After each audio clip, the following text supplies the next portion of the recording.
Makan bergizi gratis dapat pujian dari diaspora Malaysia.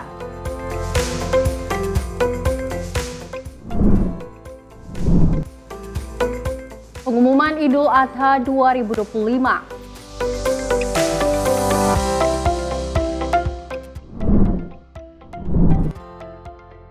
Pimpinan DPR pastikan TNI di Kejaksaan sesuai aturan.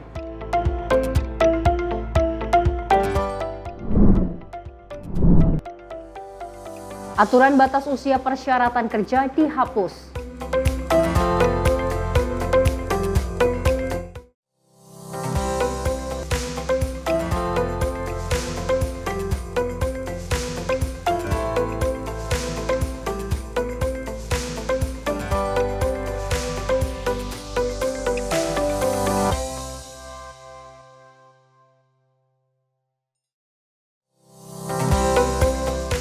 Halo, selamat pagi pemirsa Simpo TV.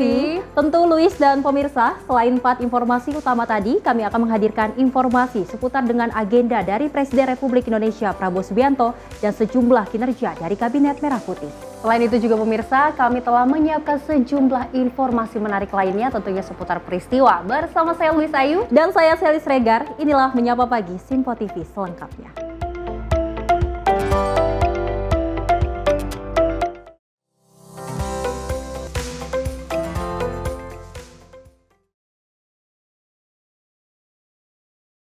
Ya pemirsa, kita awali informasinya di mana Presiden Prabowo Subianto menghadiri KTT ke-16 BIM IGA di Kuala Lumpur, Malaysia untuk memperkuat kerjasama ekonomi dan konektivitas kawasan Timur ASEAN.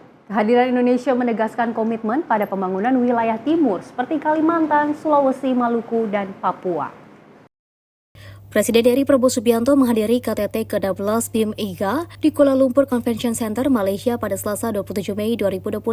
Bersama sejumlah menteri strategis, pertemuan ini berfokus pada penguatan konektivitas dan juga pembangunan ekonomi di subkawasan Timur ASEAN termasuk kawasan Timur Indonesia. Kehadiran Prabowo dan juga para menteri menunjukkan komitmen Indonesia dalam mendorong kerjasama ekonomi, investasi dan infrastruktur di wilayah Kalimantan, Sulawesi, Maluku, dan Papua sebagai bagian dari Brunei Indonesia, Malaysia, Philippines, East Asia Growth Area. Inisiatif BIM IGA sendiri telah berjalan sejak 1994 untuk mempercepat pembangunan wilayah pembatasan negara anggota.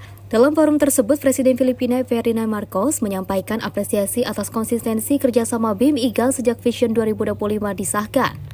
Your Majesty, Excellencies, distinguished delegates, ladies and gentlemen. It's a great honor and pleasure that I welcome you to the 16th BIM IGA Summit. This year's summit holds a special significance as we mark 8 years of quite remarkable progress since the adoption of our Vision 2025. Since 2017, our cooperation has deepened, our partnerships have delivered tangible benefits for our peoples. Together, we have laid down stronger foundations for inclusive, sustainable, and innovation-driven growth. Our joint initiatives in connectivity, trade and investment facilitation, food and energy security, ecotourism, and green development have advanced significantly, reinforcing our commitment to narrowing the development gap in our sub-region. As we convene today, let us take this opportunity to not only celebrate these milestones, but to also affirm our shared vision for a more integrated, prosperous, and resilient BIM IAGA. KTT ini menjadi bagian penting dari rangkaian pertemuan ASEAN 2025 dan diharapkan mendorong kawasan Timur ASEAN sebagai pusat pertumbuhan baru yang inklusif dan juga kolaboratif. Tim redaksi Simpo TV melaporkan. Pemirsa, Presiden Prabowo Subianto disambut hangat oleh WNI di Kuala Lumpur saat menghadiri KTT ASEAN ke-49. Dan dari seorang WNI bernama Kamaludin terharu bisa bertemu langsung dan memuji program MBG sebagai bukti perhatian negara pada rakyat kecil. Suasana hangat dan penuh haru terasa di lobi Hotel Kuala Lumpur saat Presiden Republik Indonesia Prabowo Subianto tiba pada Minggu malam untuk menghadiri KTT ke-49 ASEAN. Kedatangan Presiden disambut antusias oleh sejumlah WNI yang tinggal dan bekerja di Malaysia. Salah satu WNI Kamaludin asal Gayo Lues Aceh mengaku sangat terharu bisa bertemu langsung dengan Prabowo. Ia mengapresiasi sikap ramah Presiden terhadap diaspora Indonesia dan menyampaikan kekagumannya pada program makan bergizi gratis yang menurutnya merupakan bukti kehadiran negara untuk rakyat kecil. Kamaludin juga mengusulkan agar pemerintah membentuk pusat pengaduan di tiap provinsi untuk menampung aspirasi rakyat terkait program nasional. Di akhir pertemuan, ia bahkan menyamakan sosok Prabowo dengan Presiden pertama Indonesia, Insinyur Soekarno. Saya datang berjumpa dengan Pak Presiden, ini sebuah momen yang sangat luar biasa buat saya. Karena selama ini saya melihat Pak Presiden hanya dalam media, tapi hari ini saya bisa bertemu dengan Pak Presiden. Luar biasa, Pak Prabowo sangat ramah orangnya. Beliau sangat ramah dan menerima kami sebagai diaspora, dan itu buat kami sangat luar biasa, dan momen ini sungguh luar biasa dan susah untuk melupakannya gitu. Dan satu lagi program beliau MBG semoga sukses, dan ini program yang menurut saya luar biasa. Kita melihat karena saya dari kampung, saya bisa merasakan gimana orang-orang yang dibilang Pak Prabowo itu pergi sekolah nggak makan gitu, tapi dengan inisiatif Pak Prabowo dia bisa merasakan anak-anak yang di luar kota gitu pergi sekolah dengan perut kosong gitu. Dulunya saya memuat, saya dulu begitu saya tidak percaya dengan Pak Prabowo, tapi dengan ketemu dan saya melihat program-program yang selama ini terutama masalah hukum yang ditegakkan Pak Prabowo ini selalu luar biasa. Tim redaksi Simpo TV melaporkan. Sementara itu, pemirsa, dari pimpinan DPR mendukung arah Presiden Prabowo Subianto yang meminta TNI dan Polri untuk dapat memberantas premanisme yang berkedok ormas. Ketua DPR Puan Maharani menyebut tidak masalah TNI dan Polri bersinergi dalam memberantas premanisme berkedok ormas. Presiden Prabowo Subianto memberikan perhatian khusus terhadap masalah terhambatnya investasi akibat ulah premanisme berkedok ormas. Hal itu disampaikan oleh Ketua Dewan Ekonomi Nasional, Luhut Binsar Panjaitan. Luhut juga mengatakan, Presiden Prabowo juga telah memerintahkan TNI Polri untuk mengusut tuntas aksi premanisme berkedok ormas. Bahkan hal ini juga Ketua DPR Puan Maharani memberikan tanggapannya dengan mendukung penuh antara TNI Polri yang juga bersinergi memberantas premanisme tersebut. Ya, selama sinergi itu bisa dilakukan secara bersama, ya, dan untuk kebaikan bersama dan sesuai dengan aturan, ya bisa silakan saja. Ya. Dari Jakarta, Fahrizal Ahmad Amin, Simpo TV melaporkan. Pemirsa, pemerintah melalui Kementerian Agama menetapkan 1 Zulhijjah 1446 Hijriah atau Hari Raya Idul Adha tahun 2025 jatuh pada hari Jumat 6 Juni 2025. Dan penetapan tersebut diumumkan setelah sidang isbat yang digelar di kantor Kementerian Agama di Jakarta pada Selasa 27 Mei 2025. Menteri Agama Nasaruddin Umar resmi mengumumkan penetapan awal bulan Zulhijjah 1446 Hijriah melalui sidang isbat yang digelar di kantor Kementerian Agama Jakarta. Nasaruddin menyebut hilal berhasil terlihat di Aceh oleh petugas Ruqyah. Adapun setelah dilakukan proses verifikasi hasil dari hilal dari 114 titik di seluruh Indonesia, pemerintah menetapkan 1 Zulhijjah jatuh pada Rabu 28 Mei 2025, maka Hari Raya Idul Adha akan jatuh pada Jumat 6 Juni 2025. Penetapan awal bulan Qamariah dan posisi hilal di seluruh Indonesia. Kini kita memasuki sidang isbat yang akan menetapkan awal Zulhijjah 1446 Hijriah. Setelah menerima, ini saya perlu gambarkan di sini ya. Semua tadi laporan yang kami tempatkan di berbagai tempat di seluruh pelosok tanah air, sampai detik-detik kita akan memutuskan tadi, belum ada laporan yang melihat hilal. Maka kami sudah mempersiapkan bahwa insya Allah selain kita berdoa, mudah-mudahan detik-detik yang sangat menegangkan tadi itu, last minute-nya tiba-tiba ada yang menyaksikan bulan di Aceh, ya hilal di Aceh, yaitu Pak Nabil, dan juga sudah diambil sumpahnya oleh pihak yang berwenang. Dan dengan demikian, maka kita bisa menyimpulkan bahwa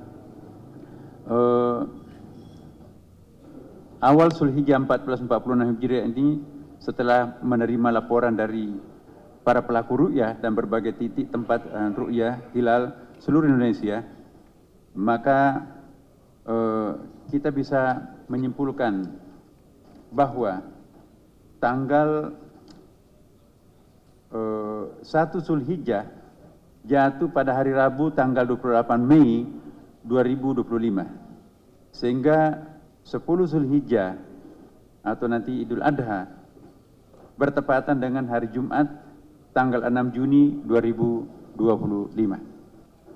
Ya. Demikianlah hasil sidang isbat yang baru saja kita laksanakan dan disepakati bersama. Tentunya kita semuanya berharap semoga keputusan ini memungkinkan seluruh umat Islam di Indonesia merayakan Idul Adha bersama-sama. Nasaruddin berharap penetapan tersebut dapat menjadi pedoman bersama bagi umat Islam di seluruh Indonesia untuk melaksanakan sholat Idul Adha dan ibadah kurban secara serentak. Dari Jakarta, Jihan Nabila Mutia Anggaini, Sinpo TV melaporkan.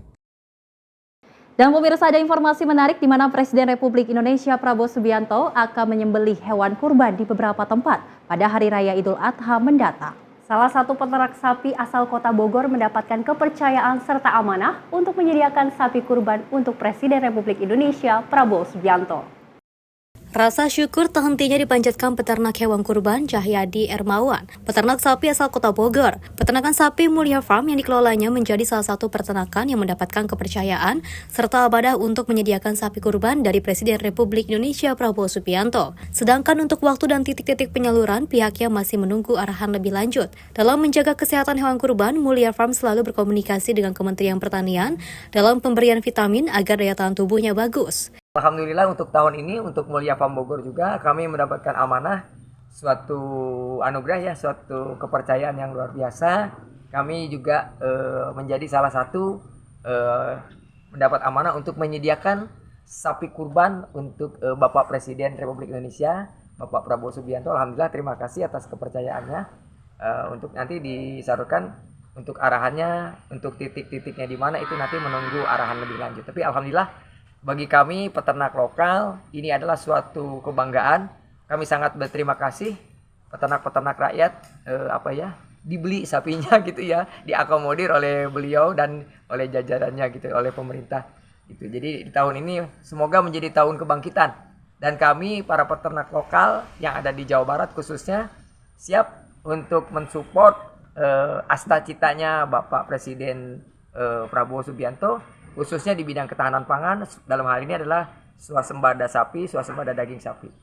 Dengan diberikan kepercayaan kepada petani lokal, dirinya berharap tahun ini menjadi kebangkitan para peternak lokal, siap untuk mensupport asta-citanya Bapak Presiden Prabowo Subianto, khususnya di bidang ketahanan pangan. Dari Kota Bogor, tim kontributor melaporkan. Ya Luis dan pemirsa, kita sama-sama mengetahui bahwasanya dari Kementerian Agama ini telah menetapkan Hari Raya Idul Adha ini jatuh pada tanggal 6 Juni 2025 mendatang. Tentu banyak sekali antusias dari para peternak sapi ataupun kambing yang akhirnya menjualkan hasil ternak mereka, di mana ini salah satu keberuntungan terjadi pada peternak asal Bogor, Jawa Barat, yang di mana hasil ternaknya yaitu sapi akhirnya dipilih Presiden Republik Indonesia Prabowo Subianto untuk disumbangkan pada Hari Raya Idul Adha 2025. Tentu yang menarik Luis dan pemirsa, di mana memang peternak asal Bogor, Jawa Barat ini memang berdiskusi terkait bagaimana vitamin dan makanan yang akan diberikan pada sapi yang terpilih, sapi dari Presiden Prabowo Subianto, yaitu berkoordinasi dengan Kementerian Pertanian. Oke, jadi mereka juga dipantau oleh Kementerian Pertanian untuk bagaimana nutrisi dan gizinya dari hewan-hewan ternak tersebut yang akan dikurbankan pada Hari Raya Idul Adha tersebut ya. Dan memang sekali diketahui tidak hanya di Bogor saja, karena Presiden Prabowo juga membeli beberapa hewan, baik itu dari sapi maupun juga kambing di beberapa wilayah Indonesia lainnya. Dan memang Luis, di Hari Raya Idul Adha ini banyak sekali antusias dari masyarakat yang menjual sapi dan kurban dengan cara yang unik. Betul. Salah satunya yaitu dengan SPG cantik. Ini memang digunakan untuk menggait pengunjung ataupun pembeli yang memang ingin membeli sapi dan kurbannya untuk disumbangkan pada Hari Raya Idul Adha 2025. Menjadi daya tarik tersendiri ya. Dan pemirsa jangan kemana-mana karena usai jeda kami masih memiliki sejumlah informasi menarik lainnya. Tetap di Menyapa Pagi Sinpo TV.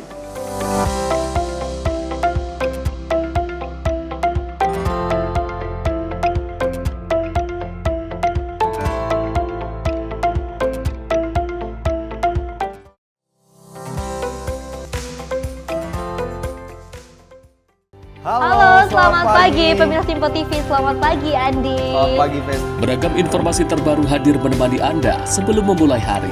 Itu memang dari Menteri Perhubungan juga mendukung, Betul. dari Menteri Keuangan juga mendukung, dan kita sebagai masyarakat pun juga Harus mendukung. Mengangkat isu yang tengah menjadi pembicaraan paling hangat. Semarakan pagi Anda bersama Menyapa Pagi. Setiap Senin hingga Jumat pukul 6 pagi. Hanya di Sinpo TV.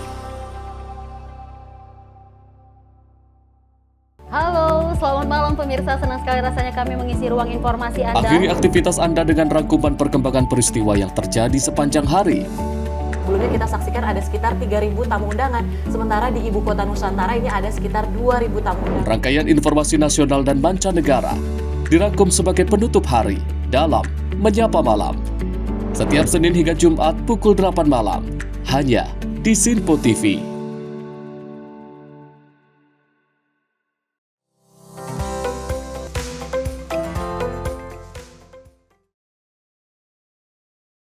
Terima kasih pemirsa, Anda masih bersama kami di Menyapa Pagi. Informasi kami lanjutkan dari Ketua DPR Puan Maharani menanggapi perihal wacana usulan penambahan dana partai politik melalui anggaran pendapatan belanja negara atau APBN.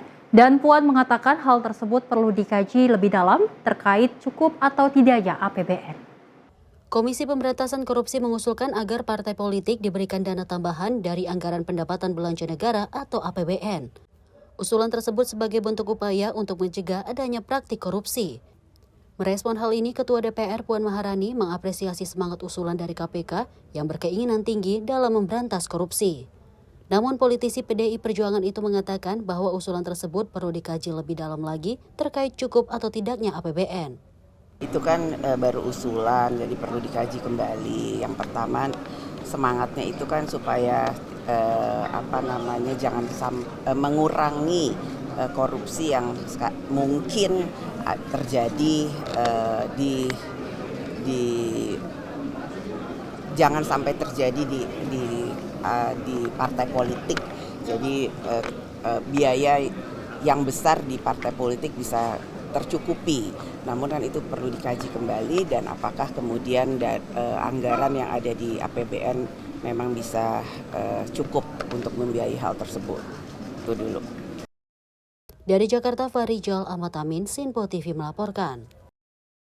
Sementara itu pemirsa, dari Kantor Komunikasi Kepresidenan PCO ini memastikan hingga saat ini belum ada pembahasan terkait usulan Korps Pegawai Republik Indonesia agar usia pensiun aparatur sipil negara ini menjadi 70 tahun. Dan pemerintah memiliki sejumlah pertimbangan terkait tenaga ASN. Kepala Kantor Komunikasi Kepresidenan Hasan Nasbi menilai usulan Korps Pegawai Republik Indonesia atau KOPRI terkait batas usia pensiun aparatur sipil negara menjadi 70 tahun merupakan hal yang sah. Meski begitu, Hasan Nasbi mengaku pemerintah memiliki banyak pertimbangan terkait tenaga ASN. Hasan Nasbi menyarankan agar KOPRI berkonsultasi dengan Kemenpan RB dan Kemendagri terkait usulan tersebut. Kepala PCO menilai urusan ASN menjadi ranah Kemenpan RB. Hasan Nasbi memastikan hingga saat ini belum ada pembahasan terkait usulan KOPRI agar pensiun ASN menjadi 70 tahun. Ya, ini sudah disampaikan juga oleh Bapak Menteri Sekretaris Negara ya. Karena sebagai sebuah usulan tentu sah-sah saja, dan usulan-usulan yang baik tentu kita tampung saja. Walaupun dari pemerintah tentu akan mempertimbangkan banyak sekali hal, termasuk juga misalnya soal kaderisasi dan regenerasi ASN. Dan ke depan tentu kan pemerintah harus mempersiapkan generasi-generasi baru ASN yang mumpuni, yang akan memimpin dan mengurus negara ini. Saran kita juga KOPRI berkonsultasi dengan Menpan RB dan Menteri Dalam Negeri dalam kapasitas mereka sebagai Dewan Penasehat KOPRI. Jadi ada Dewan Penasehat KOPRI, dan itu juga bagian dari pemerintah. Dan memang dalam soal usia ASN, pengangkatan ASN dan lain-lain ini menjadi ranah dari Kemenpan RB. Jadi kita sarankan mereka juga berkonsultasi dengan Kemenpan RB dan Mendagri, karena mereka juga sekaligus Dewan Penasehat dari KOPRI gitu. Sebelumnya KOPRI mengusulkan agar masa pensiun ASN diperpanjang. Adapun rincian usulan itu yakni pejabat pimpinan tinggi atau JPT utama diperpanjang hingga usia 65 tahun, JPT Madya atau Eselon 1 hingga 63 tahun. Lalu JPT Pratama atau setingkat Eselon 2 batas usia pensiunnya menjadi 62 tahun. Untuk Eselon 3 dan 4 diperpanjang menjadi 60 tahun. Sedangkan jabatan fungsional utama batas usia pensiunnya mencapai 70 tahun. Dari Jakarta, Dio Malau, Sinpo TV melaporkan. Pemirsa, Presiden Prabowo menggelar pertemuan bilateral dengan PM Laos dan PM Singapura di sela KTT ASEAN, di mana membahas penguatan kerjasama ekonomi secara konkret dan berkelanjutan. Dan dari Menteri Luar Negeri Sugiono ini menegaskan bahwa Indonesia hadir bukan hanya secara simbolik, tetapi aktif mendorong sinergi konkret di kawasan. Hari pertama KTT ke-46 ASEAN dimanfaatkan penuh oleh Presiden RI Prabowo Subianto yang tak hanya menghadiri sidang pleno pembukaan tetapi juga menggelar pertemuan bilateral dengan Perdana Menteri Laos Sonexay Siphandone dan Perdana Menteri Singapura Lawrence Wong di KLCC Malaysia. Pertemuan berlangsung tertutup namun disebut produktif dan hangat antar negara. Dalam pertemuan tersebut, Prabowo didampingi sejumlah pejabat tinggi termasuk Menko Perekonomian Airlangga Hartarto dan Menteri Luar Negeri Sugiono. Fokus pembahasan mengarah pada penguatan kerjasama ekonomi yang nyata dan berkelanjutan. Sugiono menegaskan Indonesia hadir bukan hanya secara simbolik, tapi aktif mendorong sinergi konkret di kawasan. Tadi juga Bapak Presiden sempat melakukan pertemuan bilateral dengan Perdana Menteri Laos PDR dan Perdana Menteri Singapura dalam percakapan dalam pembicaraan di kedua pertemuan bilateral tersebut, beliau menyampaikan bahwa perlu ada peningkatan hubungan kerjasama khususnya di sektor-sektor ekonomi, sehingga tadi apa yang disampaikan pada saat KTT pleno itu benar-benar bisa secara konkret. Usai agenda bilateral, Prabowo kembali ke forum utama KTT untuk menandatangani deklarasi Kuala Lumpur tentang ASEAN 2045 bersama para pemimpin negara anggota. Penandatanganan ini turut disaksikan oleh Perdana Menteri Timur Leste sebagai simbol inklusivitas ASEAN. Langkah-langkah ini menegaskan posisi Indonesia sebagai motor penggerak integrasi dan solidaritas kawasan. Tim redaksi Sinpo TV melaporkan.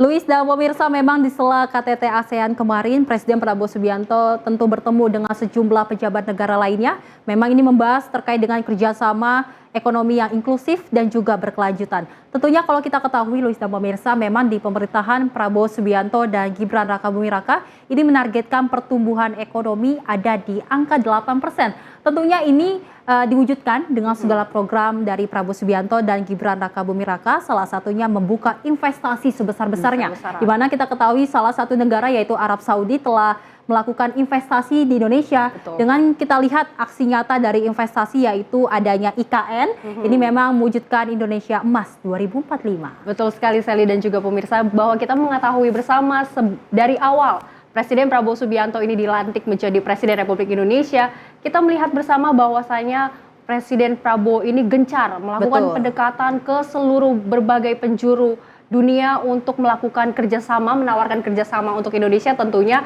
untuk perkembangan Indonesia, industri baik itu dari perekonomian, industri teknologi, transportasi, agar Indonesia lebih semakin membaik. Betul, di mana salah satunya kita ketahui investasi terus dibuka oleh Indonesia. Banyak negara yang sudah bergabung di salah satu danantara yang memang dibentuk oleh Presiden Prabowo Subianto untuk mengelola segala investasi yang memang dituangkan ataupun diberikan oleh luar negeri. Tentunya ini menjadi harapan besar bagi masyarakat Indonesia agar Indonesia ini lebih maju lagi, pastinya dapat mensejahterakan masyarakat Indonesia. Tentunya pemirsa, informasi menarik lainnya akan kami hadirkan usai jeda. Tetap bersama kami.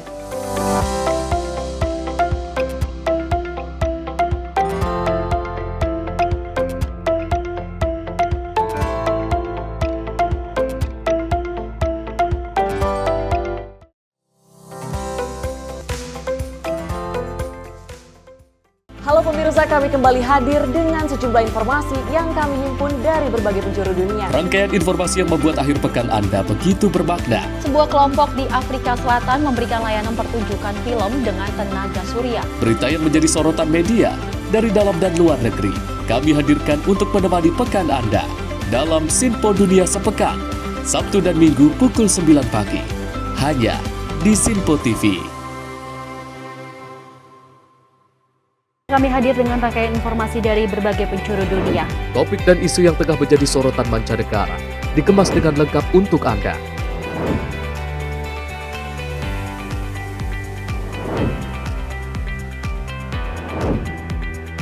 Peristiwa penting yang terjadi dari berbagai belahan dunia ini hadir dalam Sinpo Dunia setiap Senin hingga Jumat pukul 7:30 malam, hanya di Sinpo TV.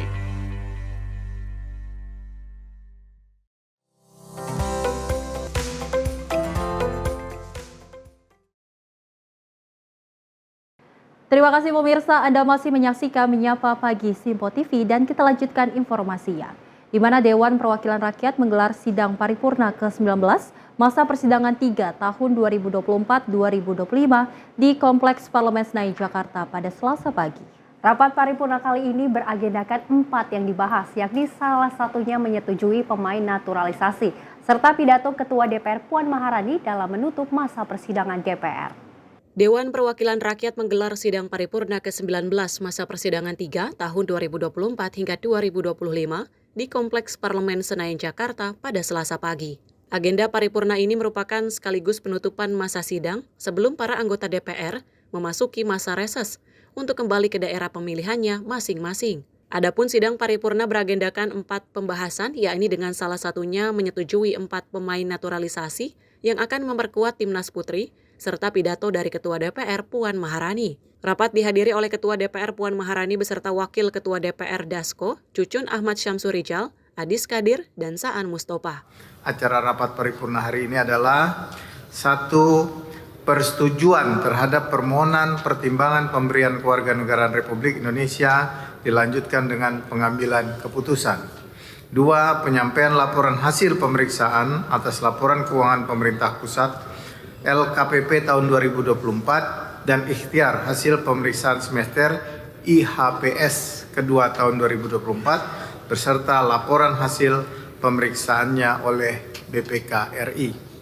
3. Penyampaian pandangan fraksi-fraksi atas kerangka ekonomi makro dan pokok-pokok kebijakan fiskal atau KEM dan PPKF RAPBN tahun anggaran 2026.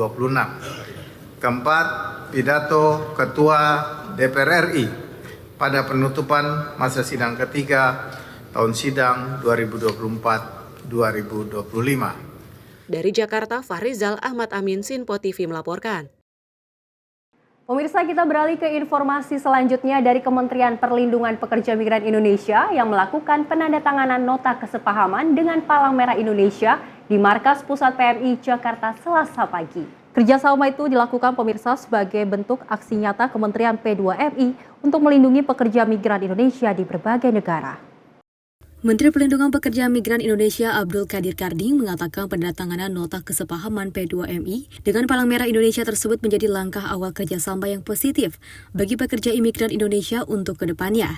Menteri P2MI itu pun turut menyampaikan terima kasih kepada Palang Merah Indonesia lantaran dalam beberapa kesempatan PMI juga ikut membantu KP2MI untuk proses pemulangan pekerja migran dengan penyediaan ambulans. Ia pun berharap kerjasama keduanya dapat terus berlanjut di beberapa bidang. Terlebih PMI dinilai sudah berpengalaman dan memiliki jaringan luas di ranah internasional. Kita telah menandatangani MOU kesepahaman dan sebenarnya sebelumnya PMI sudah banyak membantu pekerja migran Indonesia karena banyak hal-hal yang dikerjasamakan sudah berjalan seperti misalnya pemulangan pekerja migran Indonesia kita menggunakan yang sakit maupun jenazahnya kita sudah menggunakan ambulans dari PMI. Mewakili kementerian, mewakili pekerja migran Indonesia, saya ucapkan terima kasih kepada Pak Kepala beserta seluruh jajaran dan PMI seluruh Indonesia. Kita berharap bahwa kerjasama ini terus berlanjut dan tadi sudah disampaikan oleh beliau bahwa akan beberapa bidang termasuk di dalamnya tidak hanya soal pemulangan tetapi juga soal rencana yang dialami oleh TNI, pelatihan dalam menghadapi situasi darurat. Di sisi lain, Ketua Umum Palang Merah Indonesia Yusuf Kala menyampaikan bahwa PMI sudah terintegrasi secara internasional di berbagai negara, terutama negara-negara besar. PMI pun juga berkomitmen akan membantu Kementerian P2MI dalam memberikan data lengkap dan membantu WNI dalam penanganan masalah. Nah, karena itu, apabila banyak di Saudi, kita akan bicara pulang Sabit Merah Saudi. Apabila di Malaysia, kita akan bicara dengan pulang Sabit Merah Malaysia. Ataupun manapun ini terjadi, sehingga lebih memudahkan dan mereka pasti bersedia apabila ada masalah kemanusiaan di luar masalah-masalah politik atau tentu masalah kemanusiaan yang disiksa, di apa dan contohnya dapat nanti kami akan atur bersama dengan ini luas sekali. Dari Jakarta, Sri Dewi Andayani, Rona Bayu, Simpo TV melaporkan. Sementara itu, pemirsa, dari TNI Angkatan Darat secara resmi mendapatkan bantuan dana Corporate Social Responsibility untuk merehabilitasi ribuan rumah dinas prajurit di tanah air. Lokasi rehabilitasi rumah dinas diproyeksikan mulai dari wilayah timur Indonesia sebanyak 4.000 unit rumdis, yakni di perbatasan Nusa Tenggara Timur dan Kalimantan Barat. Kementerian Perumahan dan Kawasan Permukiman menjadi saksi di mana TNI Angkatan Darat secara resmi mendapat bantuan rehabilitasi rumah dinas prajurit Angkatan Darat dari Bank Sentral Asia melalui dana Corporate Social Responsibility. Kepala Staf Angkatan Darat Jenderal TNI Maruli Simanjuntak menanggapi, lokasi rehabilitasi rumah dinas ini diproyeksikan dimulai dari wilayah timur Indonesia, sebanyak 4.000 unit rumdis, yakni di perbatasan Nusa Tenggara Timur dan Kalimantan Barat. Adapun memang bank swasta terbesar di Indonesia ini sudah menyalurkan dana CSR-nya untuk rumah TNI melalui Mabes TNI sejak 2015 lalu. Karena kami punya data yang pasti, memang selama ini tadi kita ngobrol-ngobrol bagaimana kita kalau misalnya ke arah daerah timur, timur dari mulai NTT, Papua itu yang mungkin kita mulai bisa kerjakan. Perbatasan ya Pak? Perbatasan kan cuma di ini ya, di NTT dengan di Kalimantan Barat ya. Nanti kita lihat juga di sana. Sebetulnya kalau di sana lebih ke perumahan masyarakat sih. Di sana kan kita cuma punya pos bukan asrama. Nanti kita lihat. Tapi saya kira memang agak kesulitannya kalau daerah-daerah seperti itu dropping alat kita itu mahal. Menanggapi realisasi yang dilakukan, Presiden Direktur Bank Sentral Asia Yahya Setia Atmaja mengungkapkan nilai komitmen kesepakatan ini masih belum dapat dibeberkan, mengingat penandatanganan kerjasama yang belum difinalisasikan. Nanti kita akan jelaskan secara detail. Ini kan baru memo of understanding. Pak, saya salah bicara. Gak apa-apa Pak Menteri, Pak Kasel. Realisasinya kapan Pak? Realisasi kapan Pak? Dulu. Gini, segala sesuatu harus dengan persiapan yang mantap. Jadi jangan gerasa gerusuk nanti hasilnya mengecewakan. Jadi ini kan ada penunjukan kontraktor, daerahnya kan mau tunjuk dari Pak Jenderal. Kita lihat lokasi lalu menilai berapa yang harus diperbaiki. Jadi banyak detail karena ini instruksi beliau ini dari hari Jumat malam. Lebih lanjut, saluran bantuan CSR ini pun nantinya akan berlangsung bagi matra TNI Angkatan Laut dan Angkatan Udara ke depannya. Dari Jakarta, Max Randika, Tim Liputan Sinpo TV. Informasi lainnya pemirsa dari Menteri Energi dan Sumber Daya Mineral Bahlil Lahadalia membuka peluang investasi besar atau sebesar 2,9 triliun rupiah untuk sektor tenaga listrik dalam rencana usaha penyediaan tenaga listrik periode 2025 hingga 2034. Dan Bahlil mengatakan investasi tersebut akan dialokasikan untuk 3 sektor utama, meliputi pembangunan pembangkit listrik, pengembangan infrastruktur penyaluran dan gardu, serta sektor lainnya. Kementerian ESDM mengungkapkan total peluang investasi dari Rencana Usaha Penyediaan Tenaga Listrik PLN 2025 hingga 2034 mencapai 2,9 triliun rupiah. Dari total investasi tersebut, Bahlil mengatakan sekitar 73% dari investasi untuk pembangkit dialokasikan untuk partisipasi Independent Power Producer atau pembangkit listrik swasta. Bahlil juga menyampaikan bahwa rencana penambahan pembangkit listrik itu nantinya akan dibagi menjadi 2 tahap, yakni di 5 tahun pertama dan 5 tahun kedua. Nah, peluang investasi, nah ini Pak tentunya. Peluang investasi adalah sampai dengan 2025-2034 sebesar 2.967,4 triliun rupiah. Terdiri dari pembangkit 2.133,7, penyaluran sebesar 565,3. Ini apa penyaluran ini apa Pak ya? Transmisi ya. Oke, transmisi dan gardu. Oke, saya ralat tadi ya. Saya bilang transmisi 400 sampai 500. Ternyata Transmisi dan kartu kurang lebih sekitar 565,3 triliun. 268 apa? Pak D? Oh, lain-lain. Lain-lain ini yang tahu cuma PLN. Ya. Dari Jakarta, Sri Dewi Andayani, Mutia Anggiani, Sinpo TV melaporkan. Ya, Luis dan pemirsa, kita ketahui Menteri SDM Bahlil Lahadalia ini telah membuka investasi besar-besaran di bidang tenaga listrik ini sebesar 2,9 triliun lebih. Ini menandakan bahwasanya Indonesia telah menggencarkan bagaimana investasi ini digayat oleh negara-negara luar untuk meningkatkan pertumbuhan ekonomi Indonesia, di mana memang kita ketahui dari pemerintahan Prabowo Subianto dan Gibran Rakabuming Raka ini menargetkan pertumbuhan ekonomi ada di angka 8%. Dan memang kita mengetahui bahwasanya memang nantinya investasi ini akan dilakukan pada 10 tahun ke depan, di mana nantinya ini dibagi 2 sesi. Salah satunya yaitu 5 tahun pertama akan dilakukan dan selanjutnya dilakukan di 5 tahun kedua. Dan Luis, pemirsa, ini kita mengetahui juga secara langsung bagaimana masyarakat Indonesia sudah menggunakan banyak sekali kendaraan listrik seperti mobil dan motor.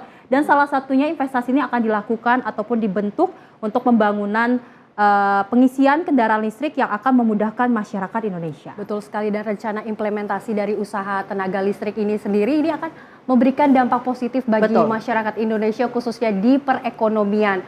Dan dari Menteri SDM juga menyampaikan bahwasanya dari investasi besar-besaran ini di tenaga listrik akan membuka lapangan pekerjaan baru sebanyak 1,7 juta lapangan pekerjaan baru. Ya, dan tentu Luis, kita bisa bayangkan bahwasanya di negara Indonesia, jika memang masyarakat Indonesia telah menerapkan kendaraan listrik, ini dapat mengurangi polusi di Indonesia dan menjadikan Indonesia yang menjadi ramah lingkungan. Dan pemirsa, informasi menariknya akan kami hadirkan usai jeda. Tetap bersama kami.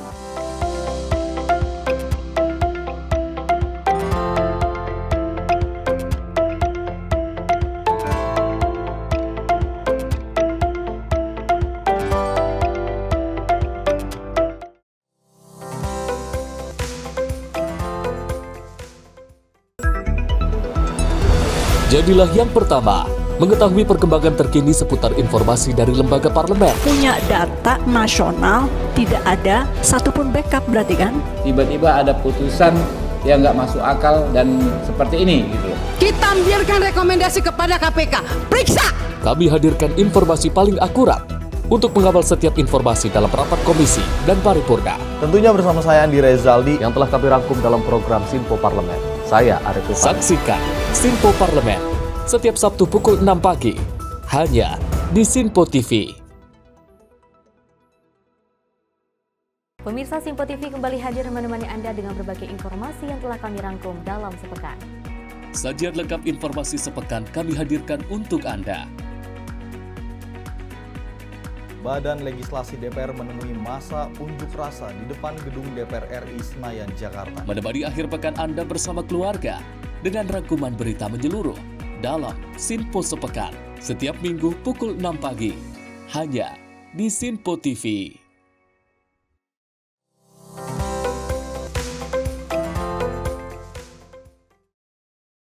Terima kasih pemirsa, Anda masih bersama kami di Menyapa Pagi. Informasi kami lanjutkan. Pemirsa, Panglima TNI Jenderal Agus Subianto menegaskan bahwa pelibatan prajurit TNI dalam mengamankan Kejaksaan Negeri dan Kejaksaan Tinggi telah sesuai aturan. Hal itu telah termasuk dalam Undang-Undang Nomor 3 Tahun 2025 tentang perubahan atas Undang-Undang Nomor 34 Tahun 2004 tentang Tentara Nasional.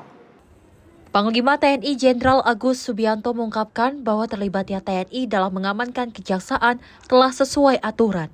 Agus menyebut pihaknya memiliki nota kesepahaman dengan Kejaksaan Nomor 4 Tahun 2023, yang salah satunya berisikan penugasan prajurit TNI di lingkungan kejaksaan. Selain aturan tersebut, diperkuat juga terbitnya Perpres Nomor 66 Tahun 2025 tentang perlindungan negara terhadap jaksa dalam melaksanakan fungsi Kejaksaan Republik Indonesia. Salah satunya itu, jadi pelibatan TNI di Kejaksaan sebenarnya sudah sesuai dengan Undang-Undang Nomor 3 Tahun 2025 tentang TNI, yaitu tugas pokok TNI dan tugas dalam UMSP, yaitu mengamankan objek vital nasional yang bersifat strategis, kemudian penempatan prajurit aktif di Kejaksaan TNI. Kemudian juga ada nota kesepahaman TNI dengan Kejaksaan nomor 4 tahun 2023 yang isinya yaitu tentang pendidikan dan latihan, kemudian pertukaran informasi, kemudian penugasan prajurit TNI di lingkungan Kejaksaan, kemudian penugasan jaksa sebagai supervisor di Otjen TNI, dan dukungan dan bantuan personil TNI, kemudian dukungan kepada TNI di bidang perdata dan TU, kemudian pemanfaatan sarana prasarana dan koordinasi teknis penyelidikan dan penuntutan serta penanganan perkara. Kemudian juga telah terbit Perpres nomor 66 tahun 2025 tentang perlindungan negara terhadap jaksa, yaitu pasal 2 dan pasal 4. Pasal 2 yaitu jaksa berhak mendapatkan perlindungan negara dari ancaman yang membahayakan diri, jiwa dan atau harta benda. Kemudian pasal 4, perlindungan negara dilakukan oleh Polri dan TNI. Komitmen TNI, kita bekerja secara profesional dan proporsional serta berorientasi kepada sinergitas kelembagaan dan dapat meningkatkan keamanan dan efektivitas penegakan hukum di Indonesia. Dari Jakarta, Farizal Ahmad Amin, Simpo TV melaporkan. Kita beralih ke informasi lainnya pemirsa, di mana tim Jatantras Polda Sumatera Utara ini menangkap 2 pria diduga pelaku pembacokan jaksa senior inisial JWS pada Jumat malam lalu. Keduanya ditangkap di 2 lokasi yang berbeda. Kedua pelaku inisial APL dan SD ditangkap di 2 lokasi berbeda di Kota Medan dan Kota Binjai, Sumatera Utara. Keduanya tidak berkutik saat ditangkap petugas kepolisian saat bersembunyi di salah satu rumah keluarga mereka. Keduanya kemudian diboyong ke Mapolda Sumatera Utara untuk penyelidikan lanjutan. Hingga saat ini belum ada keterangan resmi dari pihak kepolisian terkait penangkapan kedua tersangka APL dan SD. Kedua pelaku memiliki peran masing-masing dalam kasus penganiayaan jaksa senior tersebut. Tersangka SD berperan sebagai eksekutor, sedangkan APL yang merupakan anggota salah satu ormas berperan sebagai otak pelaku. Selain melukai jaksa senior JWS, kedua pelaku juga melakukan penganiayaan terhadap ASN Kejaksaan Negeri Deli Serdang inisial APH. Kedua pelaku melakukan penganiayaan terhadap kedua korban di perkebunan sawit milik korban di Desa Perbaingan, Kecamatan Kotari, Serdang Begadai, Sumatera Utara pada Sabtu. Direktur Kriminal Umum Polsadu, Brigjen Sumaryono, saat dikonfirmasi sejumlah wartawan mengatakan masih mendalami kasus tersebut. Belum diketahui motif pembacokan yang dilakukan kedua pelaku terhadap jaksa senior dan ASN Kejaksaan Negeri Deli Serdang tersebut. Dari Medan, Sumatera Utara, kontributor Simpo TV melaporkan. Beralih ke informasi lainnya pemirsa, dari Ketua DPR Puan Maharani yang menilai bahwa pengerahan prajurit TNI untuk mengamankan kantor-kantor kejaksaan telah sesuai dengan aturan yang ada dalam Undang-Undang TNI. Dan menurutnya pemirsa, pembahasan mengenai pengerahan prajurit tersebut telah dilakukan oleh Komisi 1, sekaligus diperkuat dengan adanya peraturan Presiden. Panglima TNI Jenderal Agus Subianto mengungkapkan bahwa terlibatnya prajurit TNI dalam pengamanan kejaksaan sudah sesuai aturan dan mekanisme yang ada. Bahkan TNI juga telah memiliki kota kesepahaman dengan Kejaksaan nomor 4 tahun 2023 yang salah satunya berisikan penugasan prajurit TNI di lingkungan kejaksaan. Oleh karena itu, Ketua DPR Puan Maharani menilai hal itu sudah terjawab dengan Komisi 1 DPR yang melakukan rapat bersama TNI pada Senin kemarin. Tidak hanya itu saja, Puan juga menyoroti kasus penganiayaan terhadap jaksa beberapa waktu lalu. Politisi PDI Perjuangan mengimbau agar jangan sampai ada intimidasi dari pihak manapun kepada kejaksaan ketika menangani kasus. Dari laporan yang saya terima dari RDP yang kemarin dilakukan di Komisi 1 itu sudah sesuai dengan aturan, ada di Undang-Undang TNI dan ada Perpresnya, jadi sesuai dengan aturan yang ada. Intinya tidak boleh ada intimidasi, kalau kemudian ada intimidasi usut tuntas. Kebebasan berbicara itu kan sudah ada undang-undangnya dan ada koridornya. Jadi kalau di luar dari kebebasan berbicara itu sudah melampaui batas, ya diusut secara tuntas dan melalui prosedur dan mekanisme hukum yang berlaku.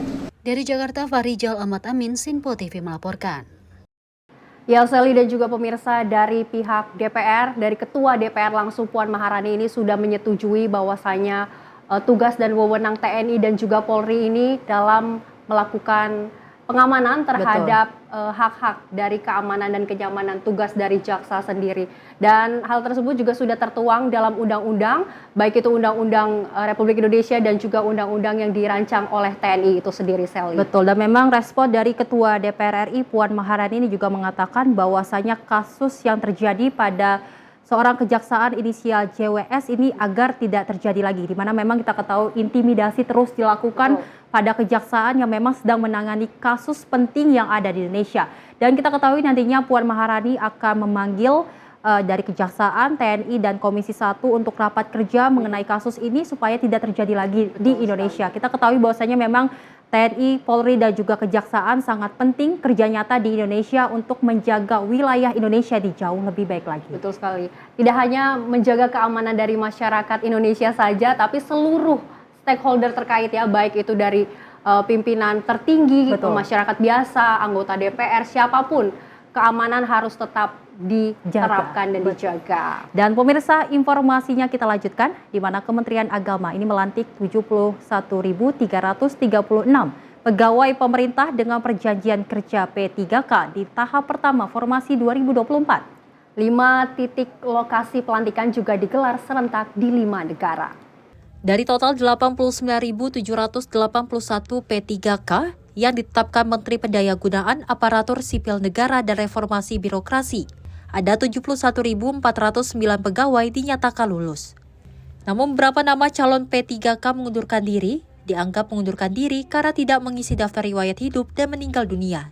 Sehingga diterbitkan keputusan kelulusan kepada 71.336 pegawai P3K dengan formasi jabatan fungsional tenaga kesehatan 24 pegawai dan 71.312 pegawai tenaga teknis lainnya. 7 pegawai P3K senior berusia 59 tahun dan 3.473 usia termuda 23 tahun. Pelantikan pegawai P3K dilakukan serentak di 5 negara, Mekah, Iran, Australia, Inggris, dan Beijing, China. Dari Jakarta, Dio Malau, Simpo TV melaporkan. Informasi kita lanjutkan pemirsa, di mana seorang warga negara asing asal Australia berinisial LAA diciduk tim gabungan Direktorat Reserse Narkoba Polda Bali dan Bea Cukai Bandara Ngurah Rai di tempat tinggalnya di wilayah Tibu Beneng, Kuta Utara, Badung, Bali setelah menerima 2 paket narkoba seberat lebih dari 1,7 gram neto jenis kokain senilai 12 miliar rupiah. Direktorat Reserse Narkoba Polda Bali menduga paket narkoba yang dikemas menyerupai bentuk permen bola bulat tersebut ini terindikasi bagian atau dari jaringan narkoba internasional. Dengan pengawalan ketat, warga negara asing asal Australia berinisial LAA dihadirkan dengan tangan terborgol dan mengenakan penutup kepala. Pria berusia 43 tahun ini diduga bagian dari jaringan internasional peredaran narkotika jenis kokain. Pengungkapan peredaran narkoba jaringan internasional ini berawal ketika ada paket mencurigakan yang diterima kantor pos Renon Denpasar, Bali. Setelah dilakukan analisa citra X-ray oleh petugas Bea dan Cukai Ngurah Rai Bali, diketahui kedua paket tersebut diduga berisi narkotika. Petugas Bea dan Cukai Ngurah Rai Bali kemudian berkoordinasi dengan Ditres Narkoba Polda Bali untuk penyelidikan lebih lanjut dengan titik controlled delivery. Sementara mengetahui paket pesanannya sudah sampai di Bali, warga negara asing asal Australia berinisial LAA berinisiatif menghubungi driver ojek online untuk mengambil paket di kantor pos. Tersangka LAA selanjutnya memerintahkan ojek online tersebut untuk menyerahkan paket di salah satu rumah makan di Denpasar. Direktorat Reserse Narkoba Polda Bali menciduk tersangka LAA di tempat tinggalnya di sebuah apartemen di wilayah Tibu Beneng, Kuta Utara, dan berhasil mengamankan barang bukti narkotika golongan 1 jenis kokain yang ditemukan pada kedua paket tersebut adalah 206 paket dengan total berat 1.816,92 gram bruto atau 1.713,92 gram neto. Kirim barang dari luar negeri, terus melalui kantor pos dan diterima ada 2 paket. Kemudian sebenarnya itu mengaburkan ya, itu untuk alamat itu. Tetapi kan dari situ, dari surveillance kita, itu kita temukan bahwa si pelaku itulah yang menerima barang. Jadi, tadi kalau disampaikan bahwa saksi ojol itu dia kan dia tidak tahu, dan memang dengan harga yang dia membayar itu kalau nggak salah 600.000 dengan bayar paket itu dengan bayar pajak di kantor pos itu. Ojol itu disamarkannya alamat sama pengiriman, nama alamat, dan di situ memang tertera buat alat tulis dan boneka, dan memang kita lihat itu bukan memang boneka sama ada alat tulis. Selain barang bukti narkotika jenis kokain tersebut, ditemukan juga bukti pendukung di dalam kamar tersangka barang berupa 1 buah timbangan digital dan 1 bundel plastik. Dari hasil pemeriksaan tersangka LAA mengaku tidak mengenal secara langsung bandar atau pemilik narkotika tersebut. WNA Australia itu mengaku hanya menerima perintah dari seseorang yang dipanggil bos untuk mengambil paket narkotika dan akan mengedarkannya dengan dijanjikan imbalan uang sebesar 50 juta rupiah. Akibat perbuatannya tersebut, WNA Australia itu terancam sejumlah pasal berlapis dengan ancaman hukuman pidana mati dan seumur hidup. Dari Bali, Bagus Raditya, Simpo TV melaporkan. Informasi lainnya pemirsa, Satuan Reserse Narkoba Polres Sukoharjo membongkar kasus pengedaran narkoba asal Tangerang, Banten. Dalam kasus ini pemirsa, polisi menangkap 4 pelaku dan menyita lebih dari 1 kg sabu dan 1.081 ekstasi. Satuan Reserse Narkoba Polres Sukoharjo mengungkapkan kasus narkotika dan sabu-sabu terbesar sepanjang 10 tahun terakhir. Kali ini Satres Narkoba mengungkapkan kasus dengan barang bukti sabu seberat 1 kg dengan nilai sekitar 1 miliar rupiah. 6 tersangka diamankan dalam kasus ini, mereka adalah NHS alias Nandut, EP, RR, DSP, YP, dan HS. Kapolres Sukoharjo AKBP Anggiato Hadi Prabowo mengatakan pengungkapan kasus sabu ini merupakan yang terbesar sepanjang 10 tahun terakhir. Kronologis pengungkapan kasus ini berawal dari patroli yang dilakukan jajaran Satres Narkoba di wilayah Kecamatan Gatak. Saat itu petugas melihat pergerakan seseorang yang mencurigakan. Karena curiga, petugas kemudian mengamankan seorang pria yang belakangan diketahui berinisial NHN alias Nandut. Dari pemeriksaan yang dilakukan petugas, diketahui bahwa Nandut akan mengambil barang jenis sabu yang sebelumnya sudah ditaruh seseorang di sekitar lokasi penangkapan. Dari pendalaman yang dilakukan petugas diketahui bahwa Nandut yang merupakan warga Lawean Solo ini pernah melakukan transaksi narkoba hingga ekstasi bersama beberapa temannya, yakni EP, RR atas perintah dari YP. Diperintahkan untuk mengambil ke Tangerang Selatan, kita bawa pelaku ini ke sana, sampai dengan di sana ternyata benar sudah disiapkan barang berupa 1 kg sabu-sabu dan 1.000 butir ekstasi.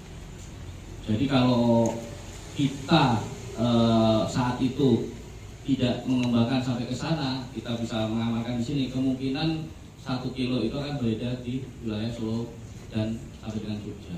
Terkait dengan pasal yang disangkakan, para pelaku dijerat pasal berlapis, yakni pasal 132 ayat 1, pasal 114 ayat 2, pasal 112 ayat 2, Undang-Undang RI tahun 2009 tentang narkotika, serta pasal 62 Undang-Undang RI nomor 5 tahun 1997 tentang psikotropika, dengan ancaman hukuman 6 tahun hingga 20 tahun penjara dengan denda 100 juta rupiah. Dari Sukoharjo, Jawa Tengah, Raditya Hermansyah, Simpo TV melaporkan.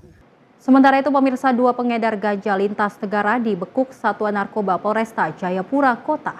Sempat terjadi aksi kejar-kejaran antara petugas dan kedua pelaku saat hendak ditangkap. Dari penangkapan itu, di mana polisi berhasil menyita 7,4 kg ganja.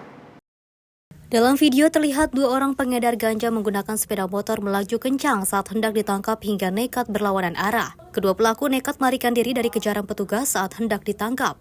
Aksi kejar-kejaran ini terhenti saat petugas berhasil menghadang keduanya di jalan masuk kantor Wali Kota Jayapura. Kasat Narkoba Polresta Jayapura Kota AKP Febri Pardede mengatakan dari hasil pemeriksaan awal, 1 pelaku merupakan warga negara asing asal PNG berinisial GM, sementara 1 pelaku berinisial YO warga Kota Jayapura. Dari penangkapan itu, petugas berhasil mengamankan barang bukti berupa 50 plastik bening ukuran besar, 326 plastik bening ukuran sedang, 1 karung beras dengan jumlah keseluruhan 7,4 kg. Bahwa kita berhasil mengamankan 2 orang.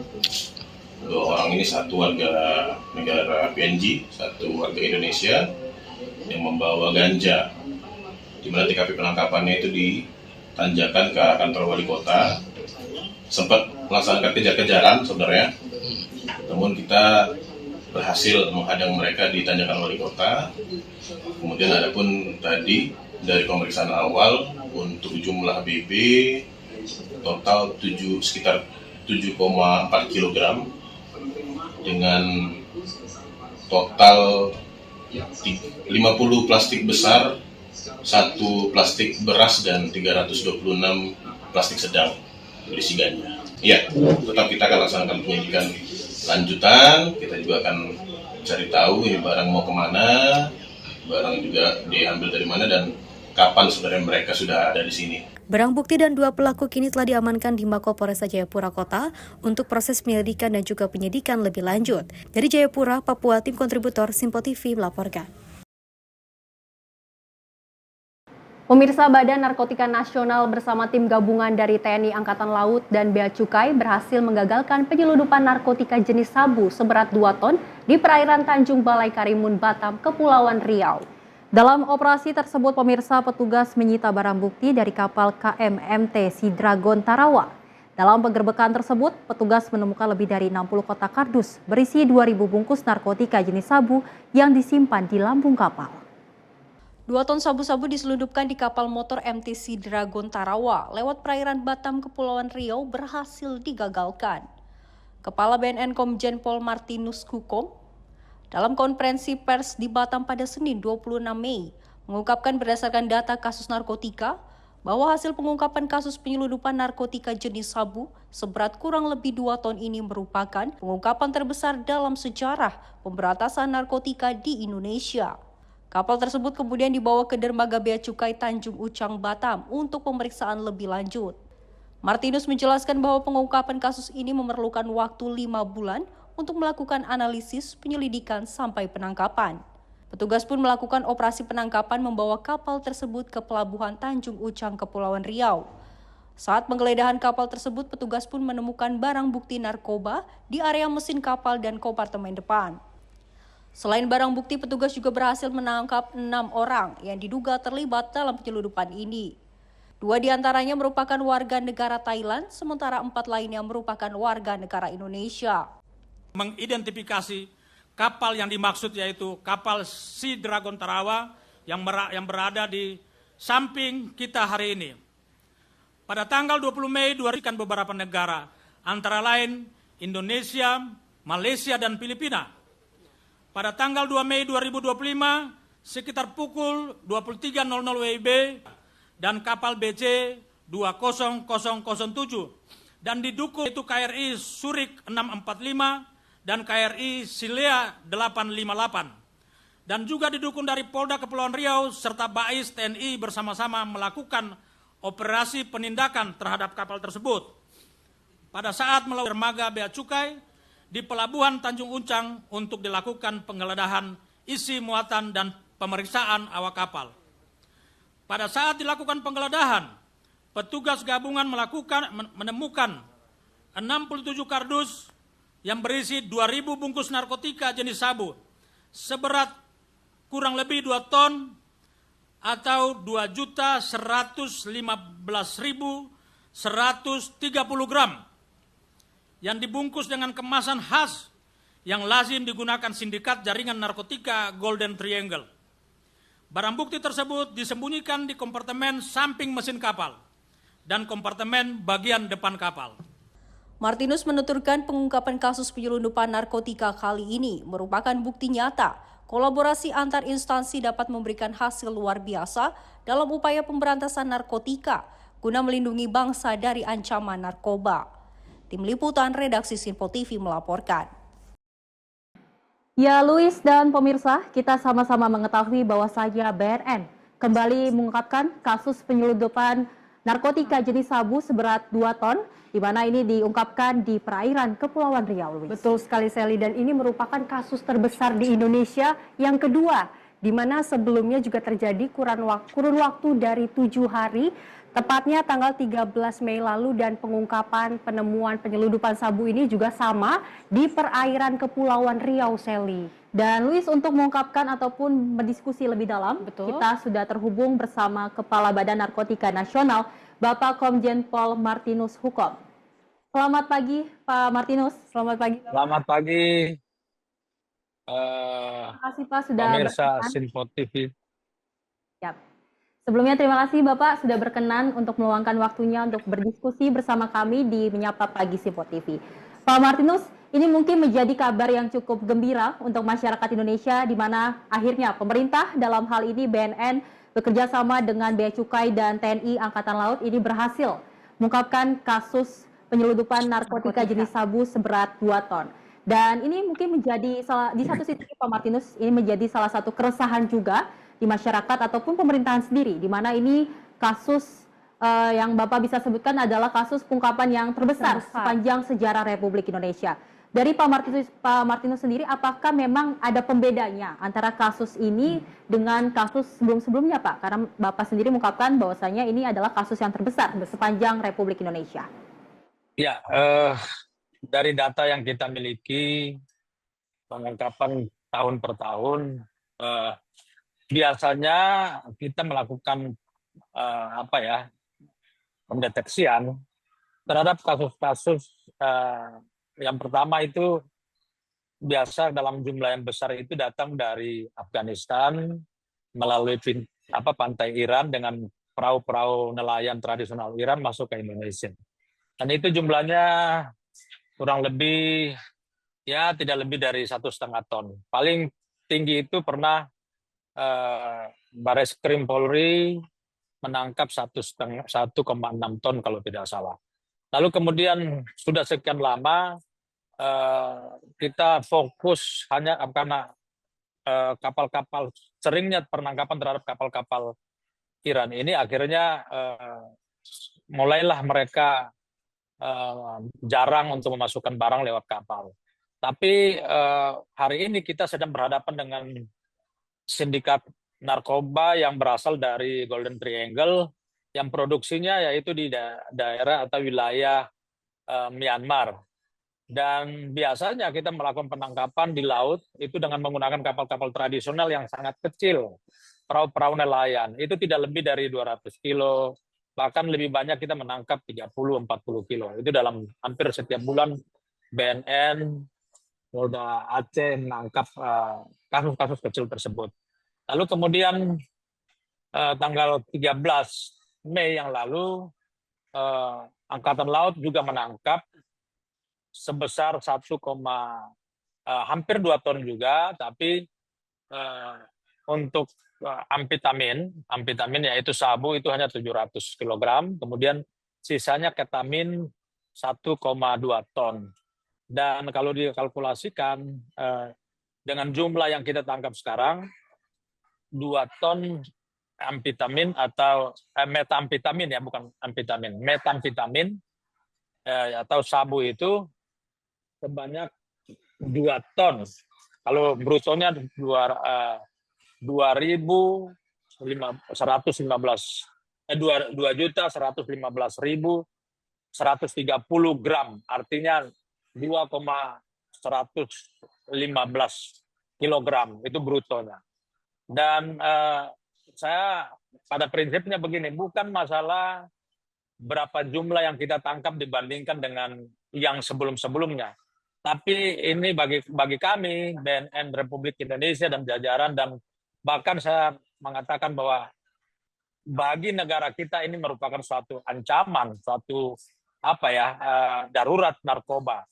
Karena dengan pengungkapan kapal yang baru ini, kita melihat bahwa ternyata kapal-kapal nelayan dari Thailand yang menggunakan warga kita untuk menjadi kru-kru kapal, ini menjadi fenomena yang mungkin akan kita hadapi ke depan. Jadi bagi saya yang terpenting adalah bagaimana kita mampu untuk memetakan pergerakan-pergerakan jaringan sindikat internasional ini dengan melibatkan berbagai stakeholder terkait, baik di dalam negeri maupun di luar negeri. Ini yang lebih penting daripada kita harus membandingkan jumlah ini dengan jumlah yang sebelumnya. Walaupun demikian, memang kita harus mengakui bahwa pengungkapan hari ini adalah pengungkapan yang terbesar dalam sejarah pengungkapan narkoba di Indonesia. Kira-kira seperti itu. Ya, baik Pak Martinus, lalu bagaimana kasus penyelundupan ini nih bisa terungkap, Pak? Apakah dari pihak BNN dan pihak-pihak terkait ini sudah mengintai lama, kemudian baru melakukan penyelidikan, dan akhirnya baru berhasil atau baru memberanikan diri kemarin menangkap dari kapal KM Dragon Tarawa? Dragon Tarawa.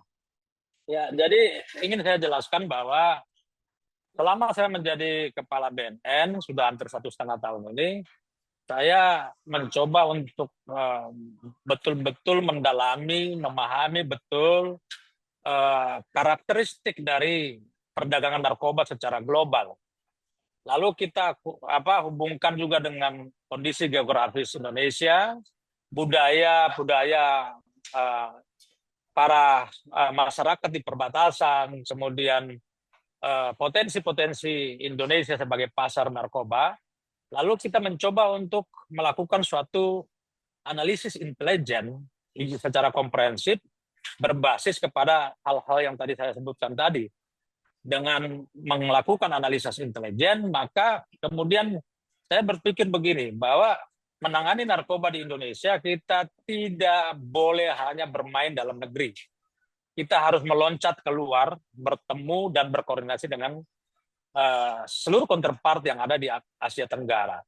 Nah, oleh karena itu dalam penanganan narkoba, saya sebagai Kepala BNN Republik Indonesia, saya membuat strategi-strategi, ada 6 strategi yang menjadi gagasan dan standing moral untuk menangani narkoba ini secara komprehensif. Maka oleh karena itu kami mulailah membangun komunikasi dengan teman-teman di Myanmar, teman-teman di Thailand, di Afghanistan, dan seluruh negara yang memiliki potensi dan sebagai tempat produksi narkoba. Nah, kerjasama yang kami bangun sejak saya menjadi Kepala BNN RI, ini mulai membuahkan hasil ketika kurang lebih 5 bulan lalu, atau kita mundur lagi 1 tahun lalu, otoritas Thailand itu menangkap dalam jumlah besar di Bangkok, dan ada kapal yang ada di Teluk Thailand situ, Teluk Bangkok. Lalu mereka memberikan data itu kepada kita untuk kita olah di sini, karena ada beberapa jejaring yang terhubung dengan networking kita di Indonesia. Maka dari situ kita saya mengajak Bea Cukai, karena Bea Cukai punya Direktorat Interdiksi dan Narkotika, yang mana mereka mempunyai kapal yang bisa kita gunakan juga untuk melakukan intercept di laut. Maka saya mengajak sejak awal mereka untuk duduk, kita lakukan joint analysis intelijen. Setelah 5 bulan kita melakukan analisis intelijen, kita berhasil menemukan nama kapal yang sedang berlayar dari Laut Andaman ke Indonesia. Nah, ini bukan pertama kali kita menangkap kapal. Jadi 1 bulan yang lalu juga kita menangkap kapal, tapi isinya kosong karena ternyata kapal itu baru dari Teluk Thailand menuju perairan Andaman, dan kita intercept sebelum kapal itu mengambil barang di Laut Andaman. Jadi pola pergerakan itu memang perlahan-lahan kita harus matangkan, kita harus lihat pola pergerakannya, sehingga kita punya satu intuisi yang kuat apakah kapal ini sudah punya memuat barang apa belum. Jadi kunci-kunci keberhasilan kita adalah kemampuan analisis, kemampuan membaca pola pergerakan, dan bagaimana kita mengambil satu keputusan untuk eksekusi di lapangan. Kira-kira seperti itu. Ya, Pak Martinus, kita ketahui bahwasanya 6 orang yang akhirnya diamankan dan ditetapkan sebagai tersangka, ini 2 diantaranya adalah warga negara asing asal Thailand. Dan kita ketahui juga, Pak Martinus, bahwasanya memang tadinya narkotika ini akan disebarluaskan di kawasan Asia Tenggara. Apakah memang kasus ini ada indikasinya dengan jaringan internasional, Pak Martinus? Ya, sudah barang tentu ya, ini jaringan internasional. Tadi sudah saya sebutkan tadi bahwa Yang pertama kita punya punya indikator-indikator yang kuat. Di dalam kapal itu ada warga negara Thailand, ada warga negara Indonesia. Yang kedua ada kemasan narkoba itu sangat khas, sama dengan yang kita sita selama ini dari produksi atau dihasilkan oleh produsen-produsen yang ada di Myanmar. Dan yang ketiga, mereka menggunakan jalur internasional. Lalu kemudian dari hasil investigasi kami sudah bisa melihat bahwa kemana mereka akan mendistribusikan itu. Di beberapa negara yang ada di kawasan Asia Tenggara seperti Indonesia, Malaysia, kemudian Filipina, bahkan sampai ke Taiwan. Jadi rute perjalanan kapal itu bisa terlihat. Setelah kita melakukan investigasi dan kita bisa menginterogasi awak kapal tersebut, maupun dari sumber-sumber intelijen kita yang kita kumpulkan baik dari Filipina, dari Taiwan, dari Myanmar, dari Malaysia, dari Thailand, dan juga dari teman-teman kita dari Drug Enforcement Administration Amerika Serikat. Ya, Pak Martinus, kemarin ada 2 orang WNA asal Thailand. Ya, apakah ini ada kaitannya dengan kasus penyelundupan sebelumnya, di mana kita ketahui bahwa pada tanggal 13 Mei lalu, 1 orang juga Thailand ini diamankan menjadi tersangka. Kemudian apakah ada kaitannya dari penangkapan yang kemarin dilakukan dengan yang sebelumnya pada tanggal 13 Mei lalu? Apakah merupakan satu jaringan yang sama atau tujuan asal muasalnya itu sama? Seperti apa, Pak Martinus? Ya, saya berpijak pada dua sisi sumber informasi. Jadi yang pertama saya melihat dari barang yang disita. Barang yang disita khususnya sabu itu memiliki kesamaan kemasan. Kemasannya sama persis, itu artinya dari sumber yang sama, sumber produsen yang sama. Namun kalau kita lihat kepada 2 kasus ini, lalu kemudian kita melihat struktur kejahatannya, operasionalnya, sampai sekarang ini kami mencoba untuk melakukan menginterogasi mereka, dan mereka mengatakan bahwa pemilik kapal ada dua orang yang berbeda. Itu sudah ada tercatat namanya kemarin, saya sudah publish. Ada yang bernama Chan Chai, kemudian ada yang bernama Koh Kau. Yang pertama itu pemiliknya dan pengendalinya namanya Koh Kau. Yang kedua itu namanya Chan Chai atau Kapten Jack atau Kapten Tan, kalau tidak salah namanya. Sampai saat ini kami masih mencoba untuk melakukan joint investigasi dengan teman-teman dari Thailand dan dari DEA untuk mencari titik temunya di mana, linking ping dari jaringan ini di mana.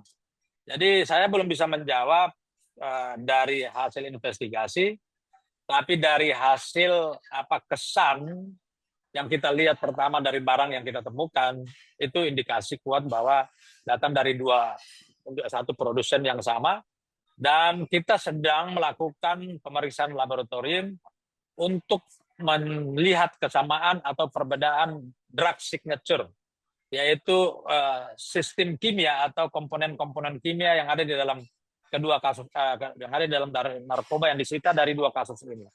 Kalau sistem kimianya sama atau konten komposisi kimianya sama, itu artinya campurannya itu sama. Cara mencampur ilmu atau rumus-rumus kalau dalam pengolahan makanan kita istilahkan resepnya sama, ingredientnya sama. Nah kalau itu sudah sama, artinya kita dapat simpulkan bahwa drug signature-nya sama, dan artinya produsennya persis identik. Nah, kira-kira seperti itu. Baik, Bapak. Pak, terkait dengan jalur kawasan perairan Kepulauan Riau ini bisa dikatakan rawan karena beberapa kasus ini yang hal serupa juga terungkap bahwa melewati perairan dari Kepulauan Riau itu sendiri. Lalu bagaimana pihak BNN dan juga pihak-pihak terkait dalam memitigasi dan juga bagaimana kebijakan atau strategi dari BNN supaya hal serupa ini tidak terulang kembali? Apakah semakin menguatkan dari pihak keamanan perairan dari Kepulauan Riau atau Batam dan sekitarnya? Seperti apa, Pak? Ya, jadi begini, sejak saya menjadi Kepala BNN Republik Indonesia, tadi saya sudah jelaskan ada aspek-aspek intel dasar ya. Intel dasar itu semacam situasi-situasi yang mendukung. Ada geostrategis, kemudian ada budaya, ada demografi, kemudian masalah sosial, masalah ekonomi. Dan dari situ saya melihat bahwa rata-rata drugs atau narkoba ini datang dari luar. Tidak banyak yang datang yang diproduksi di dalam, kecuali yang berbasis kepada tanaman, yaitu ganja. Jadi pada akhirnya saya membuat satu kesimpulan bahwa ada 5-6 strategi yang harus BNN laksanakan sepanjang tahun dalam operasi. Yang pertama adalah kolaborasi, yaitu melibatkan seluruh komponen atau stakeholder terkait, TNI, Polri, BNN, Bea Cukai, lalu kemudian lain-lainnya, termasuk dalam hal program-program pencegahan, rehabilitasi, dengan melibatkan seluruh struktur pemerintahan secara sinergitas dan kolaboratif. Kemudian yang kedua adalah penguatan intelijen yang berbasis kepada human intelligence dan technology intelligence dengan bertumpu kepada big data dan melibatkan unsur-unsur intelijen dari segala aspek dari struktur-struktur pemerintahan lain, dari stakeholder lain, termasuk dari luar negeri. Kemudian yang berikutnya adalah kita melakukan penguatan ketahanan moral dan sosial masyarakat. Masyarakat terutama di pesisir-pesisir pantai yang notabene di sini Kepri, Selat Malaka atau masyarakat nelayan di Selat Malaka di jalur perintasan internasional ini, termasuk di dalamnya di Kalimantan Utara bagian utara, Kalimantan Barat bagian utara. Lalu kemudian ada pendekatan yang bersifat tematik, kemudian kerjasama internasional dan penguatan infrastruktur. Jadi kembali lagi kalau bicara tentang strategi, dan kita memberikan skala prioritas. Skala prioritas di mana? Di wilayah-wilayah rawan penyelundupan seperti Kepri dan Selat Malaka, Kalimantan Barat, Kalimantan Utara. Nah, itu kira-kira seperti itu kita membangun satu kekuatan untuk menghadapi jaringan-jaringan narkoba internasional tersebut. Baik Pak Martinus, terima kasih banyak atas pemaparan terkait pengungkapan kasus narkotika jenis sabu seberat 2 ton di Kepulauan Riau. Pastinya kami sebagai masyarakat Indonesia selalu mendukung BNN dalam mengungkapkan kasus-kasus narkoba di Indonesia. Karena kita sebagai masyarakat Indonesia menginginkan bahwasanya Indonesia ini bebas dari narkoba. Betul sekali Sally, dan ini merupakan bukti nyata kolaborasi antar seluruh pihak atau instansi terkait yang tadi sudah dijelaskan oleh Bapak Martinus ya, agar dapat memberikan hasil yang luar biasa dalam upaya pemberantasan narkotika. Dan terima kasih banyak Bapak atas waktunya, selamat bertugas kembali. Dan pemirsa jangan kemana-mana karena usai jeda kami masih memiliki sejumlah informasi menarik lainnya, tetap di Menyapa Pagi.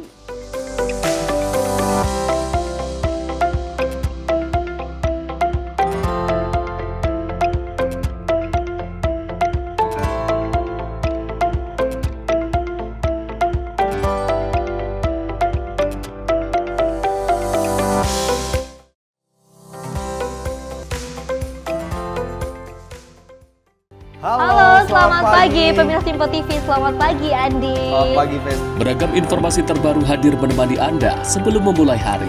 Itu memang dari Menteri Perhubungan juga mendukung, dari Menteri Keuangan juga mendukung, dan kita sebagai masyarakat pun juga harus mendukung. Mengangkat isu yang tengah menjadi pembicaraan paling hangat, semarakan pagi Anda bersama Menyapa Pagi. Setiap Senin hingga Jumat pukul 6 pagi, hanya di Simpo TV. Halo, selamat malam pemirsa. Senang sekali rasanya kami mengisi ruang informasi Anda. Akhiri aktivitas Anda dengan rangkuman perkembangan peristiwa yang terjadi sepanjang hari. Sebelumnya kita saksikan ada sekitar 3.000 tamu undangan, sementara di Ibu Kota Nusantara ini ada sekitar 2.000 tamu undangan. Rangkaian informasi nasional dan mancanegara dirangkum sebagai penutup hari dalam Menyapa Malam. Setiap Senin hingga Jumat pukul 8 malam, hanya di Sinpo TV.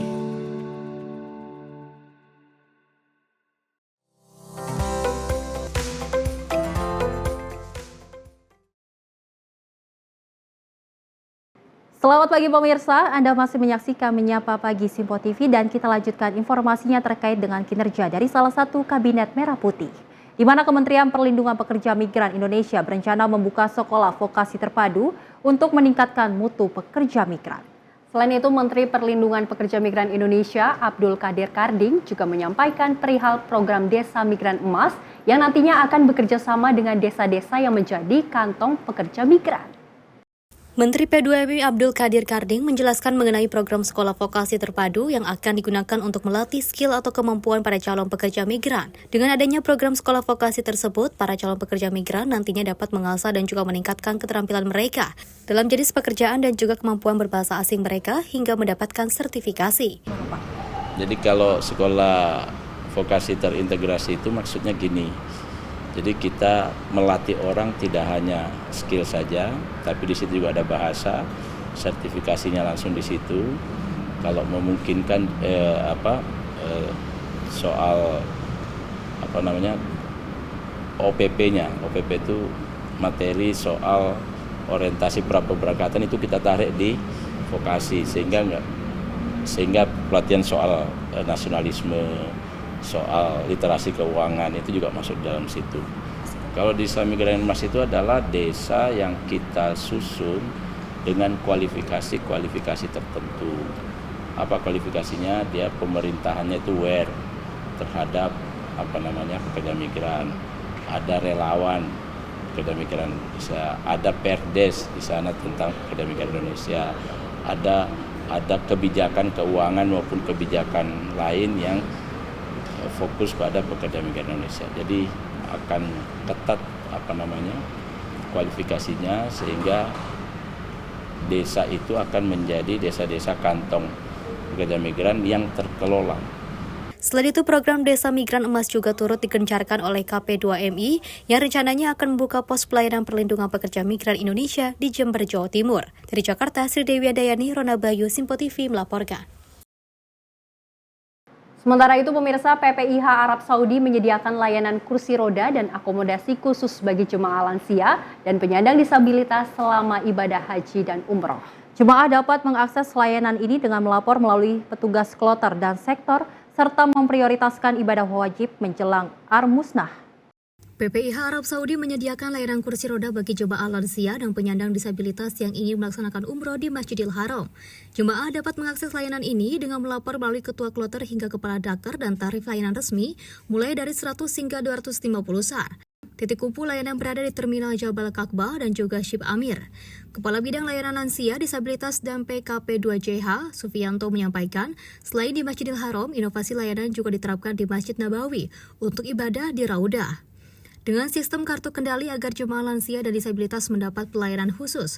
Layanan akomodasi dan pendampingan juga diberikan sejak kedatangan di Bandara Madinah dan Jeddah, serta selama di hotel di Makkah dan juga di Madinah, dengan dukungan penuh dari Dakar di berbagai lokasi. Berada di Ship Amir, ya, di sana juga ada petugasnya. Lalu titik mana lagi? Titik di Jabal Ka'bah. Petugas akan menjemput, memberikan layanan, memfasilitasi kepada jasa penerangan berupa kursi roda. Dan ini juga dapat membantu para jamaah haji lansia beribadah dengan tertib dan nyaman. Adapun biaya adalah sebesar Rp250 sampai Rp300, sehingga jamaah haji dapat terima kasih bahwa ini layanan berbayar kepada jasa penerangan.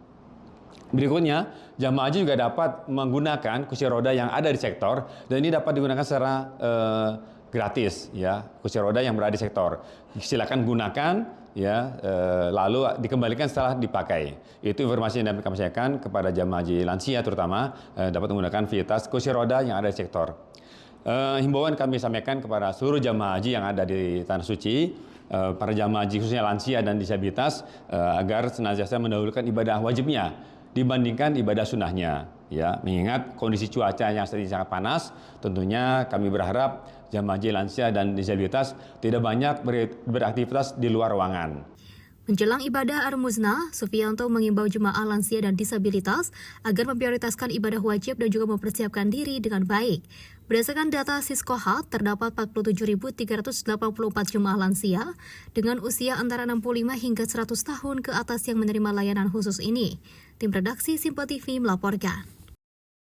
Kita lanjutkan terkait informasi peristiwa pemirsa di mana evakuasi sebuah minibus yang membawa penumpang wanita dalam kondisi kritis di ruas tol dalam kota oleh petugas patroli Jalan Raya Ditlantas Polda Metro Jaya berlangsung dramatis. Petugas harus membuka jalur di tengah kemacetan parah agar bisa mengantar pasien menuju Rumah Sakit Darmais, Jakarta. Menggunakan pengeras suara dan nyala sirene, petugas patroli Jalan Raya atau PJR Ditlantas Polda Metro Jaya siang tadi berusaha meminta para pengendara membuka jalan agar bisa dilalui oleh sebuah minibus yang membawa penumpang sakit. Kemacetan parah di ruas tol dalam kota, tepatnya di gerbang tol Cawang menuju Grogol, membuat petugas harus ekstra sabar agar bisa menerobos kemacetan. Minibus bernomor polisi B1867 SLQ awalnya meminta pertolongan kepada petugas PJR yang tengah berpatroli karena seorang wanita yang dibawa dalam kondisi kritis dan harus segera ditangani tim medis. Dua petugas PJR yang bertugas yakni Aibda Seteril dan Aibda Putra langsung melakukan pengawalan hingga akhirnya berhasil menembus kemacetan dan tiba di Rumah Sakit Darmais, Jakarta. Oleh petugas, wanita Malang berusia 41 tahun yang tengah sakit keras langsung dievakuasi ke dalam ruang IGD untuk mendapatkan pertolongan medis.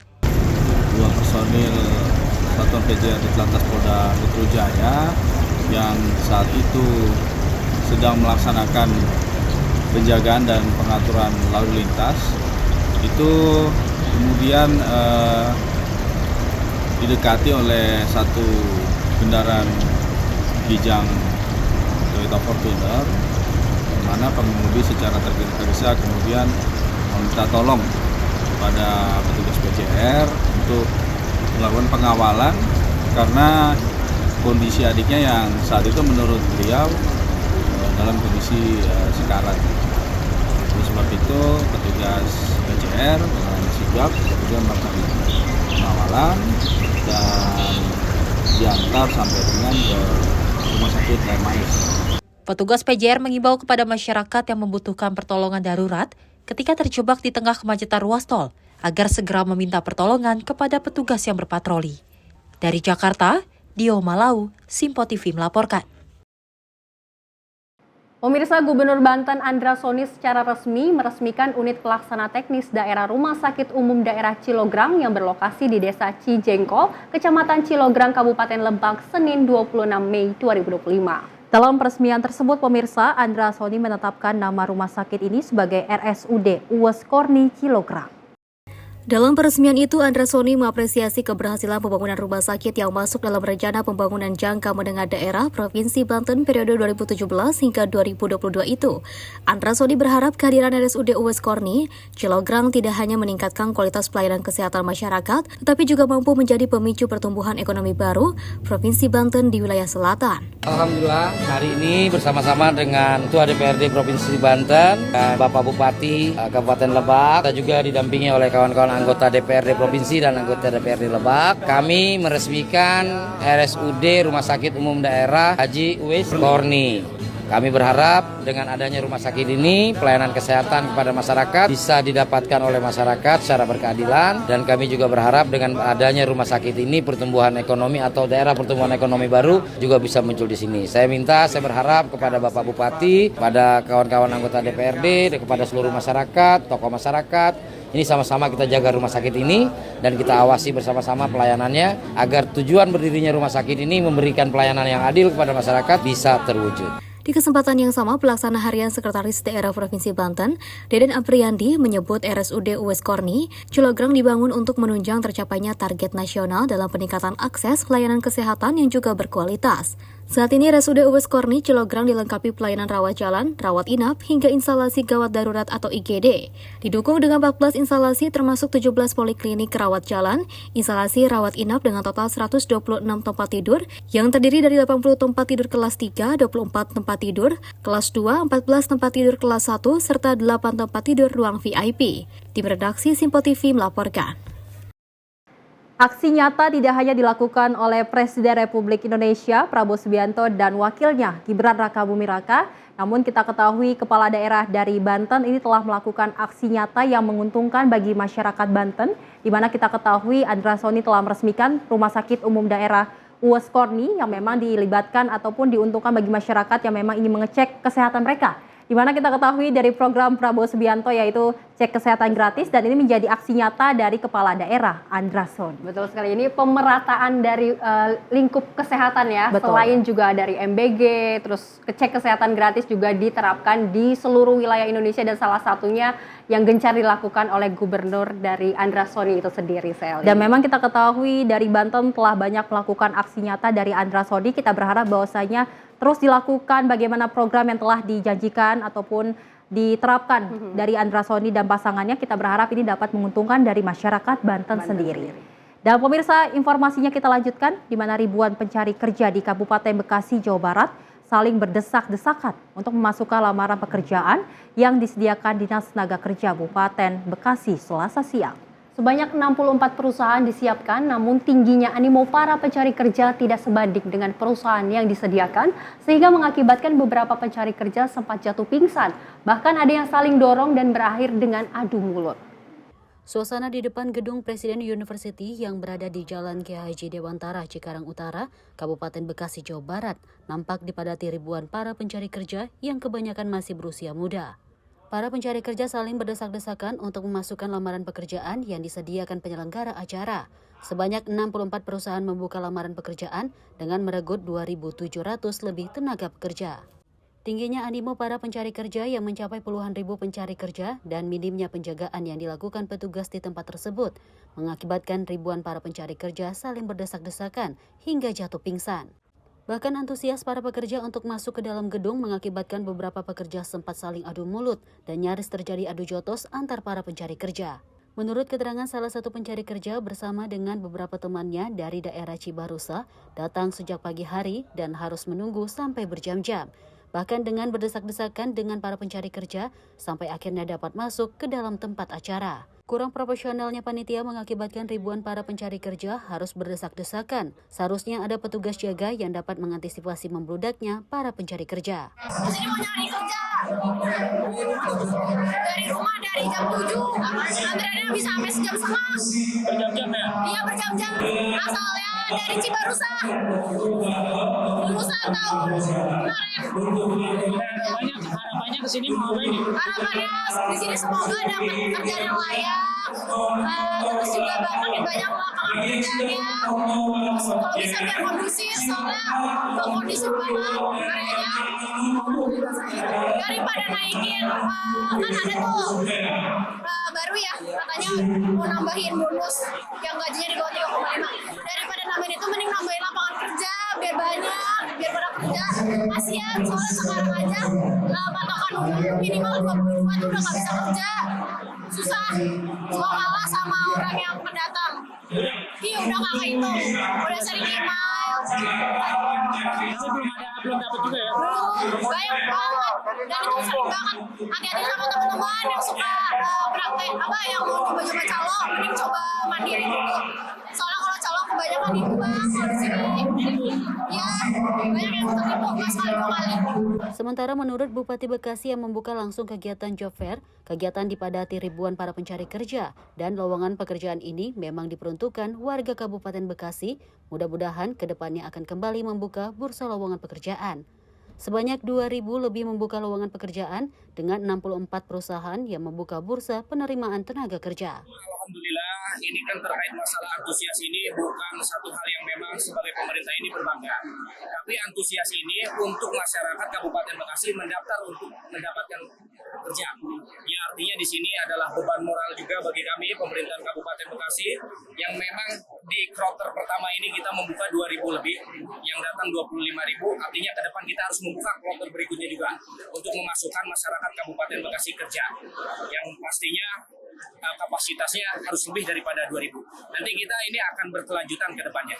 Kita juga di sini ada Pak Wakil, ada Pak Ketua DPRD, juga dari kepolisian, TNI, semua Forkopimda dan semua tokoh masyarakat ini kita bersama untuk mewujudkan Kabupaten Bekasi ini nantinya akan menjadi lahan pekerjaan bagi masyarakat Kabupaten Bekasi. Kita akan berlanjut. Tadi sudah saya sampaikan, mungkin dari skema sekarang kita dapat belajar. Ya tadinya kita di luar ekspektasi kita datang 25.000 orang, masyarakat juga kasihan nunggu dari jam 6 pagi. Nanti kita mungkin lebih sok lagi atau kita nanti adakan panggil para pimpinan kawasan untuk mengkonsolidasikan tenan-tenannya untuk meminta duakan. Nanti ataukah misalkan datang dibagi per waktu, jadi supaya nggak ramai seperti ini kan kasihan juga masyarakat. Kontestasi kita ini sistemnya kita itu tadi pertama sudah kita laksanakan door to door, terus kita nanti skema baru kita buat juga, apakah kita nanti konsolidasi dengan para pabrik industri pimpinannya kita tekankan minta. Dan saya juga tadi sudah menghimbau bahwa pemerintahan sekarang ini yang menekan artinya serius untuk ketenaga kerjaan. 7.000 PT industri di Kabupaten Bekasi dari beberapa kawasan yang ada, masyarakat Kabupaten Bekasi 3,2 juta, artinya harus ada kontribusi. Jadi jangan sampai nanti saya juga pihak-pihak ketiga dari PT yang memasukkan tenaga kerjaan, saya juga menghimbau melibatkan KTP Kabupaten Bekasi juga. Dan saya rasa pemikiran saya juga sama dengan Pak Ketua DPRD serta para Forkopimda, Ibu Kepala Dinas Tenaga. Sementara itu, ribuan para pencari kerja yang memadati bursa pencarian kerja masih bertahan di lokasi kegiatan. Para pencari kerja berharap ke depannya pemerintah Kabupaten Bekasi dapat melakukan kegiatannya dengan baik dan profesional. Dari Bekasi, Muhammad Ridwan, Sinpo TV melaporkan. Dan pemirsa, Wakil Menteri Ketenagakerjaan Immanuel Ebenezer Gerungan ini mengapresiasi perusahaan-perusahaan yang berpartisipasi dalam Job Fair 2025 Kementerian Ketenagakerjaan. Dan melalui Job Fair ini pemirsa pihaknya ingin membuka kesempatan bagi pencari kerja untuk bertemu langsung dengan para perekrut hingga memperluas jaringan profesional. Wakil Menteri Ketenagakerjaan Immanuel Ebenezer Gerungan secara resmi menutup penyelenggaraan Job Fair 2025 di kantor Kementerian Ketenagakerjaan pada Jumat 23 Mei 2025. Ia pun mengapresiasi perusahaan-perusahaan yang berpartisipasi dalam Job Fair dan menyediakan 52.476 lowongan pekerjaan. Di Job Fair kali ini, Wamenakar ingin memastikan bahwa para pelaku usaha ataupun perusahaan untuk tidak melakukan praktek penahanan ijazah hingga praktek meminta tebusan. Jika nantinya ditemukan, pihaknya tidak segan-segan akan memberikan tindakan hukum. Di tempat Job Fair kita hanya ingin memastikan para pelaku usaha atau perusahaan untuk tidak melakukan praktek-praktek penahanan ijazah dan juga praktek-praktek yang ketika pekerjaannya sudah tidak bekerja ada praktek minta tebusan. Jika itu terjadi di pelaku usaha, kita akan melakukan upaya hukum dan tindakan-tindakan hukum yang lainnya. Seperti diketahui, Job Fair atau pameran bursa kerja adalah sarana bagi pemberi kerja atau perusahaan dan lembaga perekrutan untuk bertemu dengan pencari kerja secara langsung dan menawarkan peluang pekerjaan. Dari Jakarta, tim redaksi Sinpo TV melaporkan. Dan pemirsa, ada yang menarik yang tentunya dinanti-nantikan oleh masyarakat Indonesia, di mana dari Wakil Menteri Ketenagakerjaan Immanuel Ebenezer menegaskan bahwa syarat usia dan penampilan ataupun good looking dalam proses rekrutmen akan dihapus. Hal ini menjadi langkah lanjutan yang dilakukan Kemenaker setelah sebelumnya juga sempat mengeluarkan surat edaran mengenai larangan penahanan ijazah karyawan oleh perusahaan.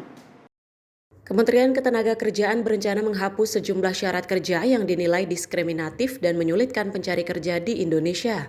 Kebijakan ini bertujuan membuka akses kerja yang lebih adil dan inklusif, khususnya bagi kelompok pencari kerja yang selama ini terpinggirkan oleh batas usia, penampilan, atau status perkawinan. Dengan dihapusnya syarat-syarat non-esensial di lowongan kerja, pemerintah ingin mendorong dunia kerja agar lebih berfokus pada kompetensi dan kapabilitas individu.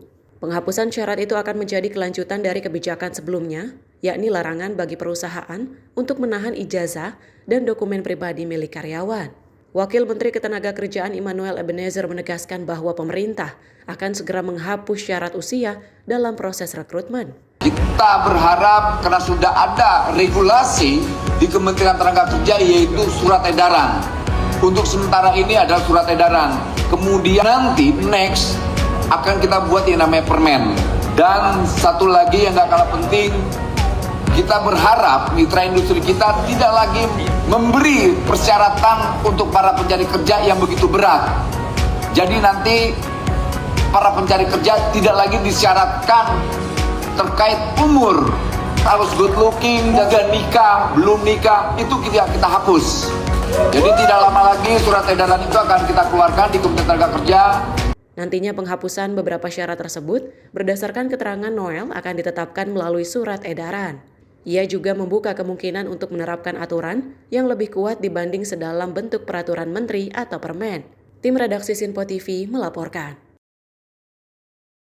Dari Kementerian Ketenagakerjaan mencabut tentang adanya peraturan batas usia persyaratan kerja. Tidak hanya itu pemirsa, dari Wamenaker juga hapus syarat penampilan menarik hingga status perkawinan dalam pencarian kerja. Kementerian Ketenagakerjaan atau Kemenaker mempermudah para pencari kerja yang menghapus syarat umur, penampilan menarik hingga status perkawinan dalam pencarian kerja. Wakil Menteri Ketenagakerjaan Immanuel Ebenezer mengungkapkan syarat usia akan dihapus. Hal ini menjadi langkah lanjutan yang dilakukan Kemenaker setelah sebelumnya juga sempat mengeluarkan surat edaran mengenai larangan penahanan ijazah karyawan oleh perusahaan. Nantinya, syarat usia dicabut dan dihapus dalam minggu ini. Dengan di peraturan tersebut, diminta para pelaku usaha tidak lagi memberi persyaratan kerja yang begitu berat. Nanti para pencari kerja tidak lagi disyaratkan terkait umur, penampilan, dan syarat lainnya.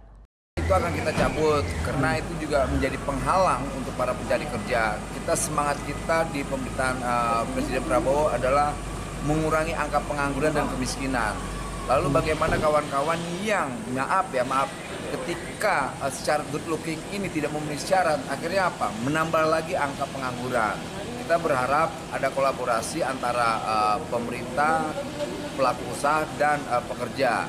Dan kita coba ingin memberi sebuah kesempatan untuk para pencari kerja yang maaf sekali, yang kurang menguntungkan dengan syarat itu, good looking ini. Nah, kita makanya minta agar ini segera para pelaku usaha untuk tidak menjadikan syarat.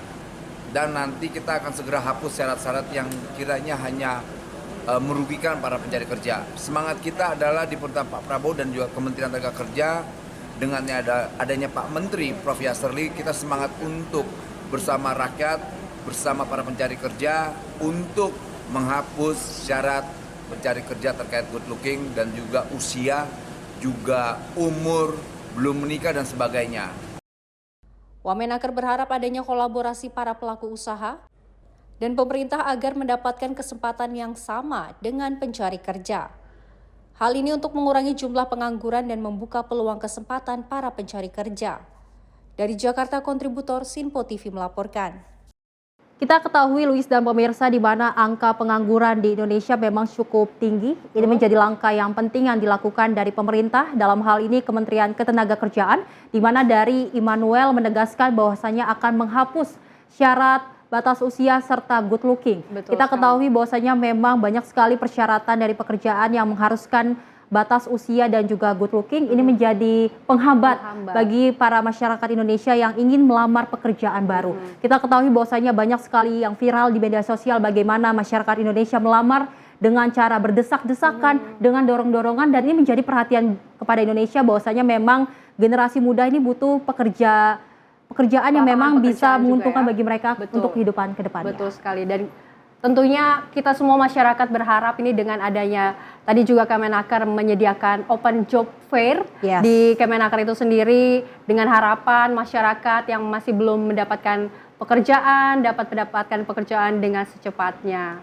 Dan kita berharap bahwasanya memang masyarakat Indonesia terus mengupgrade diri. Bagaimana kita ketahui pasti ada salah satu syarat dari perusahaan sendiri untuk mengambil karyawan baru. Ini menjadi semangat tentunya karena kita ketahui dari pemerintahan Prabowo Subianto ingin sekali mengurangi angka pengangguran yang ada di Indonesia. Betul, dan juga satu Sally, terkait penahanan ijazah ini kan juga kerap sekali banyak terjadi di beberapa perusahaan dari dulu hingga sampai dengan saat ini. Dan kabar gembiranya untuk masyarakat para pencari kerja, jangan khawatir karena sudah dilarang ya perusahaan-perusahaan itu untuk menahan ijazah para karyawannya. Dan tentu Luis dan pemirsa, jika memang masyarakat yang ijazahnya masih ditahan oleh perusahaan, dari Wakil Menteri Ketenagakerjaan Immanuel Ebenezer telah membuka forum untuk aduan masyarakat yang memang tertahan ijazahnya. Karena kita ketahui dari media sosial, dari Wamenaker, kita ketahui banyak sekali aksi nyata yang telah dilakukan bagaimana banyak perusahaan yang masih menahan ijazah dari masyarakat Indonesia. Kita berharap bahwasanya pastinya angka pengangguran yang ada di Indonesia akan menurun secepatnya. Dan pemirsa, informasi menariknya akan kami hadirkan usai jeda. Tetap di Menyapa Pagi, Simpo TV.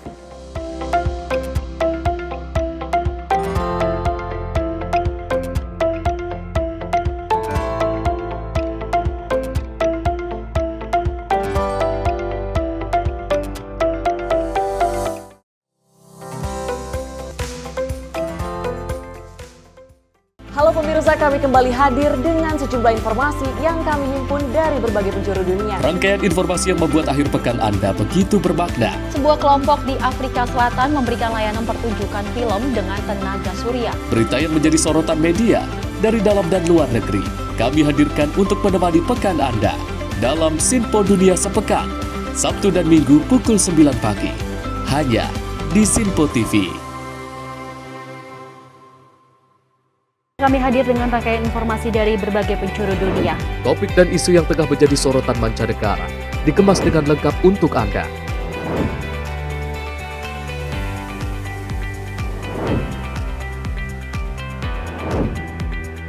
Peristiwa penting yang terjadi dari berbagai belahan dunia ini hadir dalam Sinpo Dunia setiap Senin hingga Jumat pukul 7:30 malam hanya di Sinpo TV.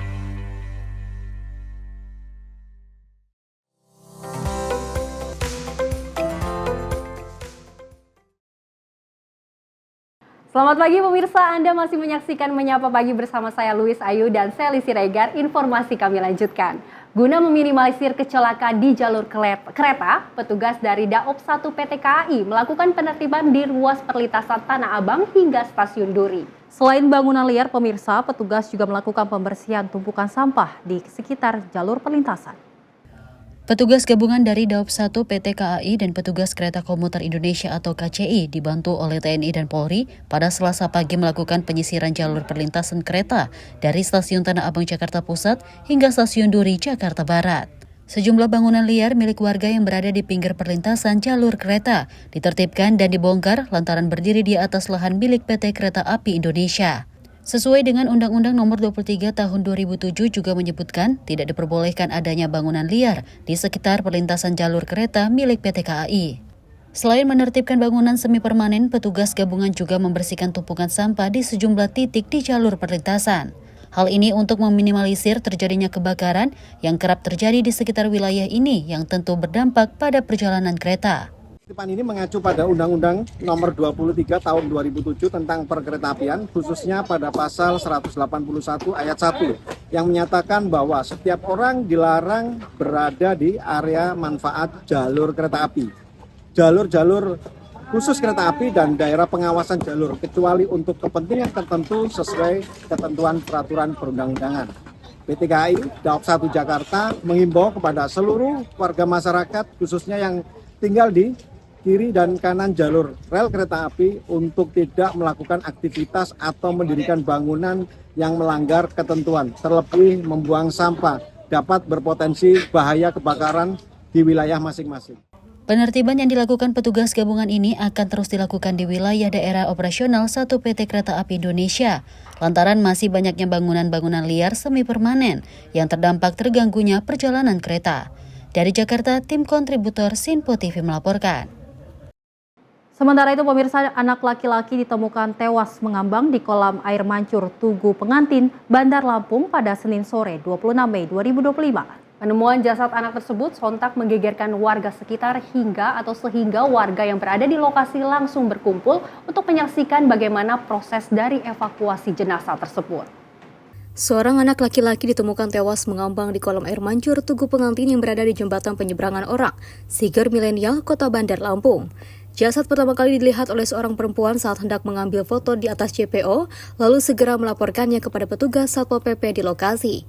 Tim Satpol PP bersama unit Inafis Polresta Bandar Lampung langsung melakukan evakuasi dan juga membawa jenazah ke RSUD Dr. Haji Abdul Muluk untuk diidentifikasi lebih lanjut. Korban diperkirakan berusia 12 hingga 14 tahun. Sementara penyebab tewasnya masih dalam penyelidikan pihak kepolisian. Dari Jakarta, tim redaksi Simpo TV melaporkan. Menjadi perhatian bagi orang tua untuk selalu menjaga anaknya dengan baik, di mana kita ketahui baru saja berita yang kita telah kabarkan, ini anak laki-laki tewas karena tenggelam di kolam air mancur di Bandar Lampung. Menjadi perhatian bahwasanya memang walaupun kita ketahui anak-anak banyak sekali aktivitas dan tingkahnya, namun kita berharap bahwasanya orang tua ini dapat lebih was-was dan menjaga anaknya di sekitaran lingkungan. Betul sekali, ini memang menjadi perhatian bagi masyarakat juga ya Sally dan pemirsa, bahwasanya orang tua yang lengah dalam menjaga atau mengawasi anaknya saat bermain ini sehingga mengakibatkan hal yang tidak diinginkan seperti tewasnya seorang anak yang di Lampung tadi seperti yang dikabarkan tadi betul ya. sekali.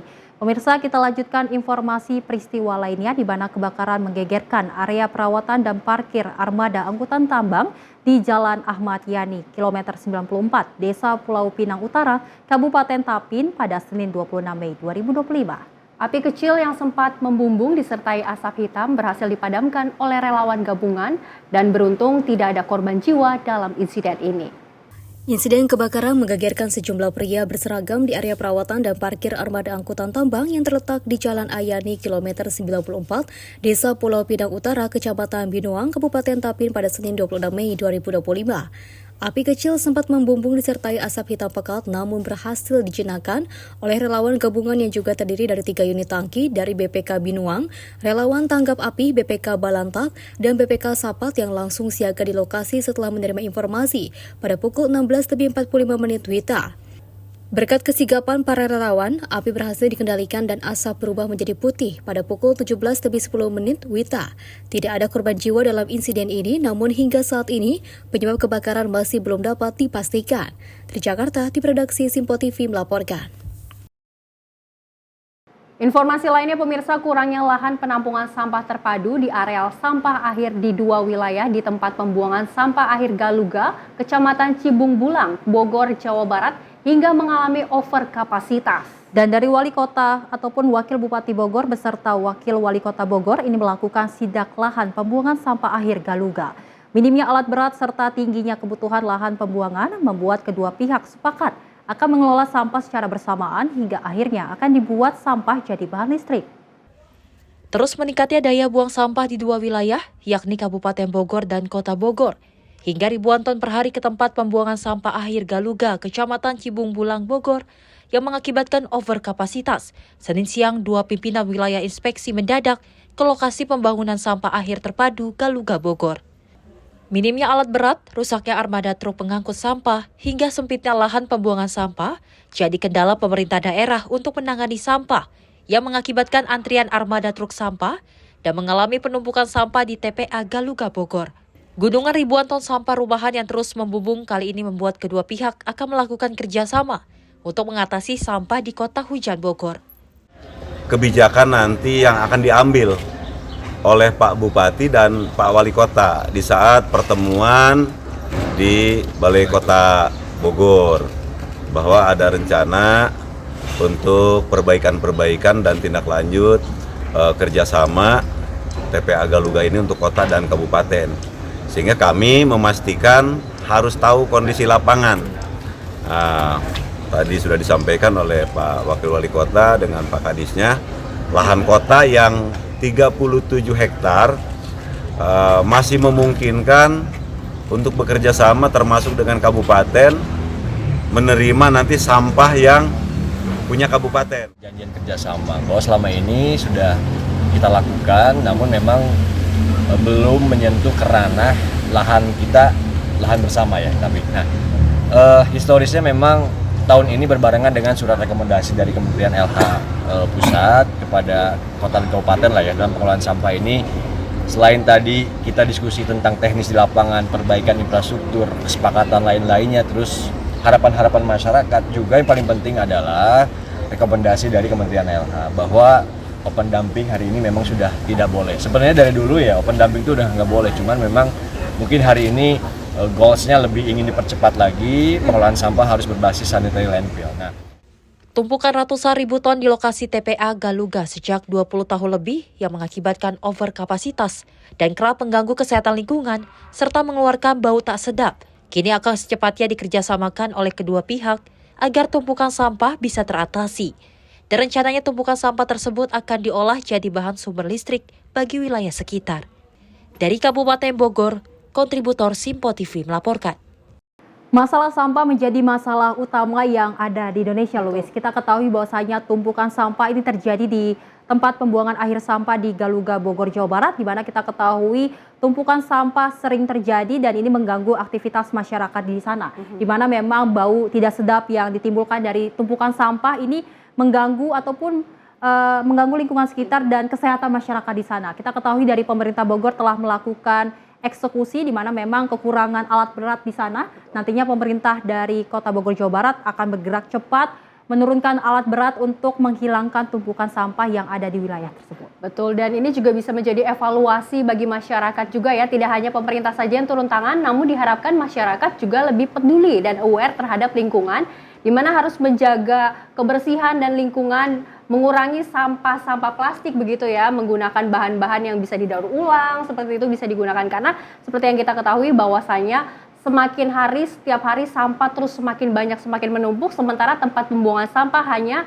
kapasitasnya segitu-segitu saja begitu ya Celia. Betul, dan menjadi perhatian bagi masyarakat Indonesia terutama agar tidak membuang sampah sembarangan. Karena kita ketahui penyebab dari sampah ini sering terjadi, salah satunya yaitu banjir. Kita berharap bahwasanya banjir yang ada di Indonesia ini tidak akan terjadi lagi. Betul sekali. Dan pemirsa, informasi tadi sebagai penutup jumpa kita kali ini dalam Menyapa Pagi Simpo TV. Dan saya Selis Regar. Saya Luis Ayu, terima kasih atas kebersamaan Anda. Selamat pagi dan sampai jumpa.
Simpo TV, News, Sport, Entertainment.